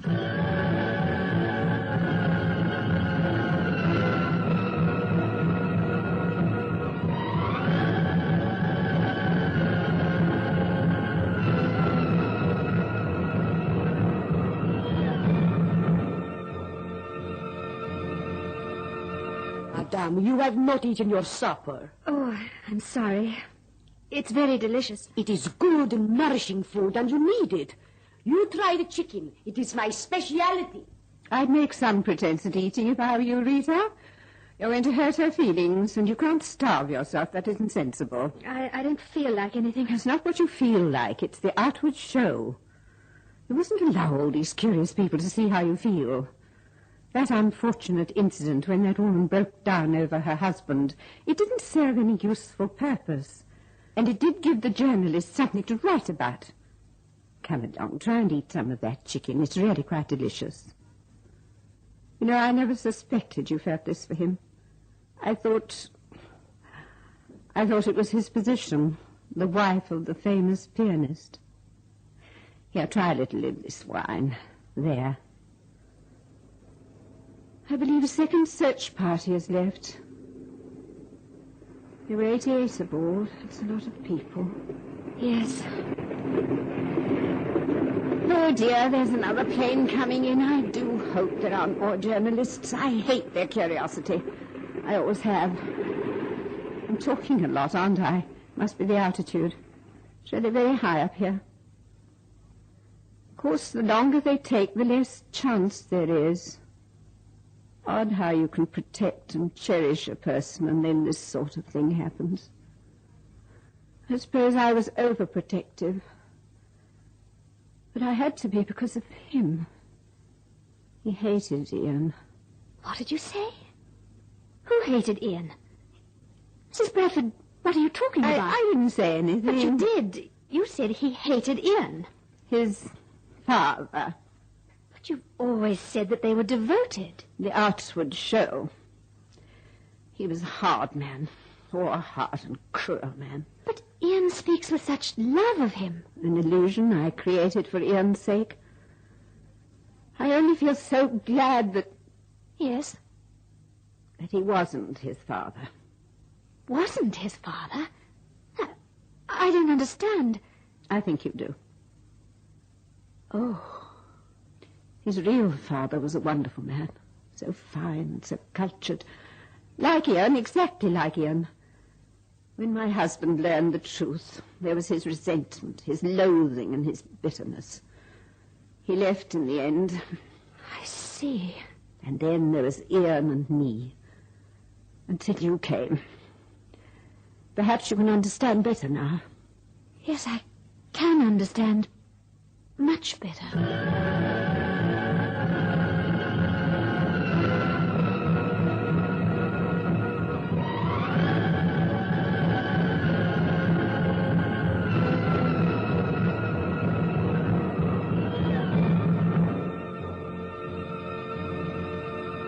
Come on, you lazy lump of a man. There's a lot to do. The coal is finishing, and you must start chopping the wood. They have been talking now for 3 hours. Who?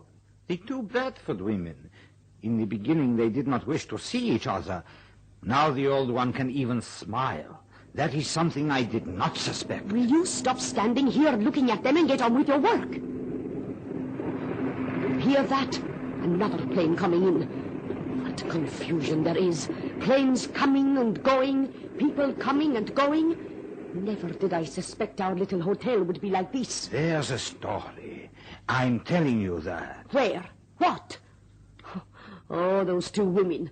I wish you would forget about them. Now come quick. That wood, it must be in the kitchen within the hour. Oh, no. And think when this is all over, we will be able to retire. Retire? We are charging top prices, and they are paying because they can't help it. It does not seem right. I mean... Right or wrong, why shouldn't we make something out of this? Now come quickly. I must have that wood. This seems the best way up. Over here. Do you hear that helicopter? They are hoping to use it to drop a rescue team, but they will never do it. I wish they would stop it in case they loosen the rock face. The going is pretty tough. You are the only newspaper man who has attempted it. Oh, yes, it is easier this way. Now, to push through this... Over this way! Flash your light. Yes. Have you found it? I can see the wreckage from here. But there cannot be any survivors. Merciful heaven. It is like a nightmare. It must have struck that rock and exploded. The tail section must have landed 1/4 mile away. You see? A doll. Oh, there must have been a child aboard. I've never seen anything like this. It's ghastly. I have been a police officer for 15 years, and I have never seen such horror. There could be no survivors. Lopez, bring the stretch over this way. Oh, fools standing around staring. Here, let me help, Gomez. I know why you came. To find Senor Bradford. I came full of optimism and hope. And now I have no hope at all. Well, that seems to be everything.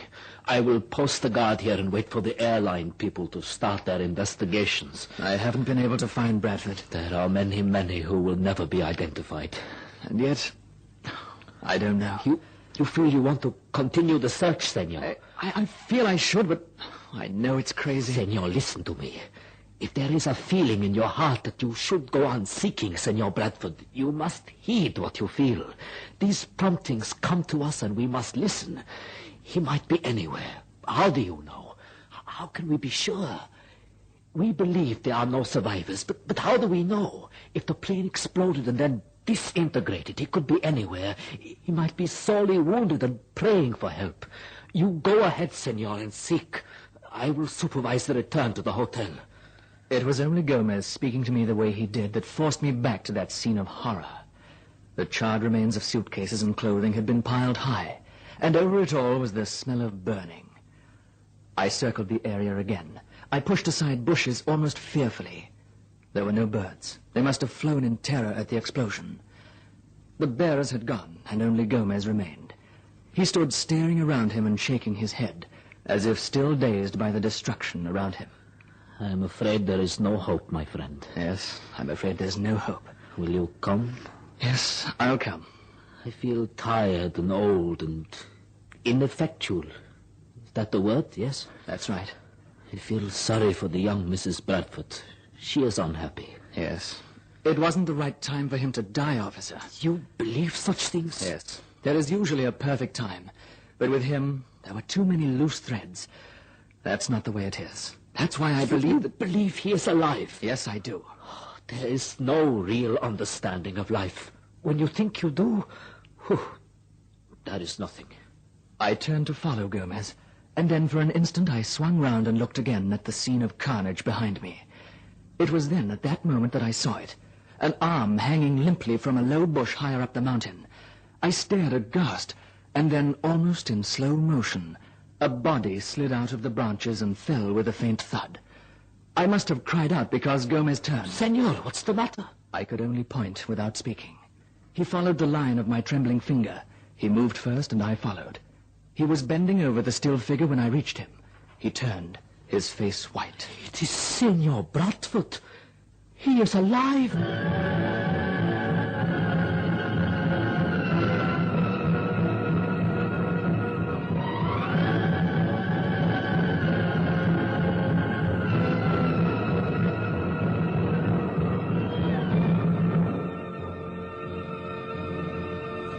The rescue team has returned, Rita. Oh? No survivors.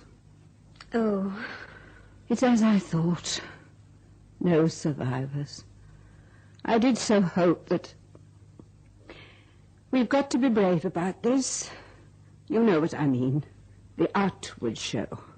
Yes, of course. The outward show. I wish this hadn't happened the way it did. I could have...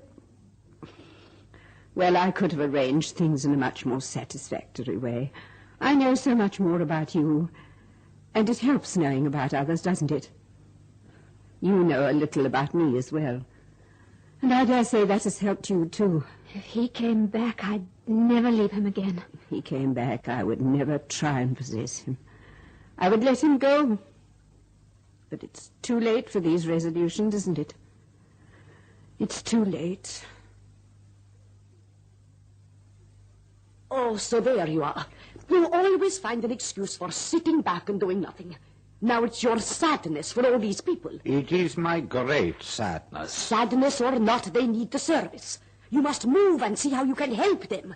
Coffee, perhaps, tea, wine. Don't sit there doing nothing. Oh, I thought there would be survivors. It is not for you to think. Now come, move. Hello there! Hello down there! Who's that? It came from out there. Hello! Send a doctor and a stretcher bearer! Quickly! Quickly! That's Gomez. A doctor and a stretcher bearer?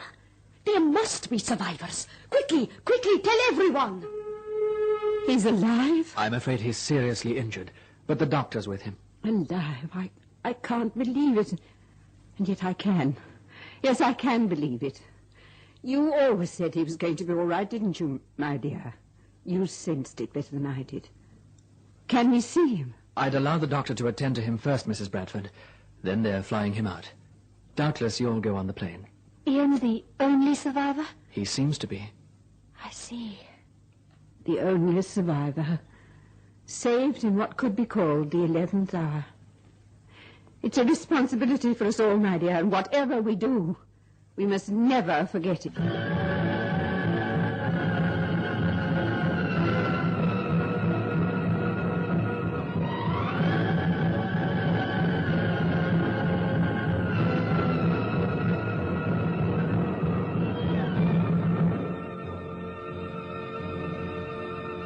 They flew out early the next morning.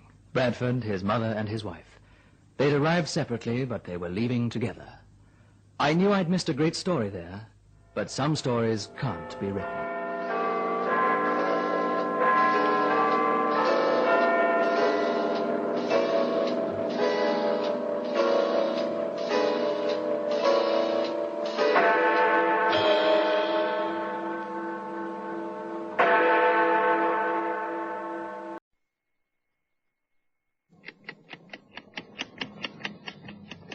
Time, the silent herald of life and death, success or failure, the unseen force that measures man's destiny, reaching its most fateful moment as it slowly strikes the 11th hour.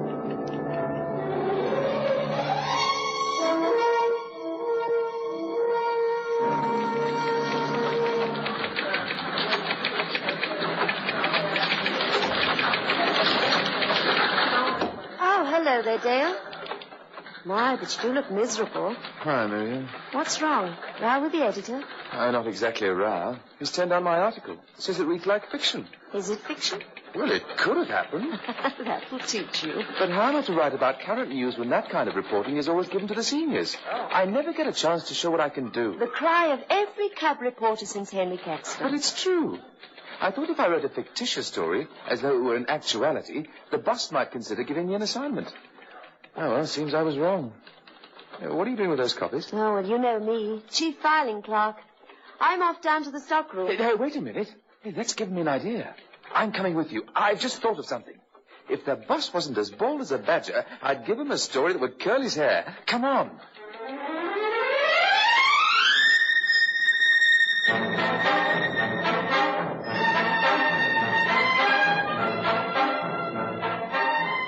Never been in here before, Dale? Oh, no, it's eerie. Supposing we can't get out? Oh, don't be an ass. It isn't a vault. Now, I don't know what harebrained scheme you've got in mind, but I have to file these copies away. The archives, eh? Everything ever reported by the Morning Sun. Now, let's see. I suppose it's a question of luck. What you talking about? What are you looking for? I don't know. That's why I say it's a matter of luck. So, eeny, meeny, miny, mo. Here, now, what have we got here? September the 12th, 1937. That's good enough. 30 years should be sufficient. Dale, what does all this mean? It's simple enough. I'm going to look up the most infamous crime I can find in this newspaper and check up on its consequences. Are you crazy? Didn't the boss also tell you that the worst kind of news is dead news? It isn't if the people concerned are still alive. Supposing I hit on a new angle. Oh, I get it. The where are they now type of thing. Oh, that's been done too many times. Oh, I don't think so. Anyway, it's a chance I'm willing to take. Now. You must be desperate. Give me a hand. Funny clothes they wore. Yes. What price the miniskirt? All those veils on their hats. Hey, wait a minute. This is interesting. Right here on the front page. I almost missed it. Famous music comedy star acquitted. What's that? Who was it? Norma Davis. Oh, yes. I seem to remember something about her. My dad used to say she was great. Mixed up in some scandal, wasn't she? Oh, better than that. A murder trial. The death of Tarquin Davis. This is just what I was looking for. Now, according to this, Norma Davis was around 30 years old. That means she's only pushing 60 now. The chances are that she is still alive. And if she is, oh, boy, what a story she must have to tell. But, Dale, she may be living in another part of the world. Married again and quite unable to be traced. You haven't a hope of finding her. Oh, just watch me. And even if you do, why should she talk to you? Oh, I don't know. Well, one step at a time. Come on, let's get out of here. I've got work to do. I'll see you at lunchtime in the Golden Pheasant across the road.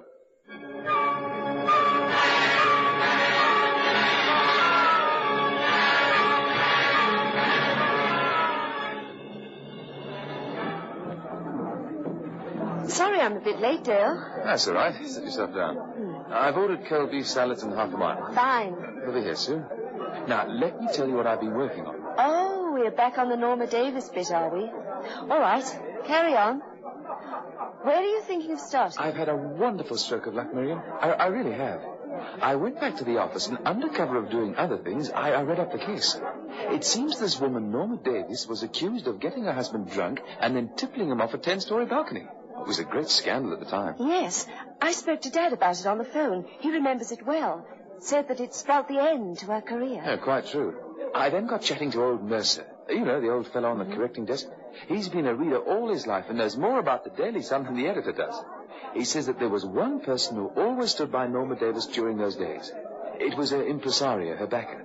The man who put on all her shows, Bruce Markham. Bruce Markham? Never heard of him. No, perhaps not. He must be a very old man now. But I found out where he lives, and I telephoned him. And I've got an appointment to see him this evening. If anyone can tell me what's happened to Norma Davis, he will. Would you like to come with me, Miriam?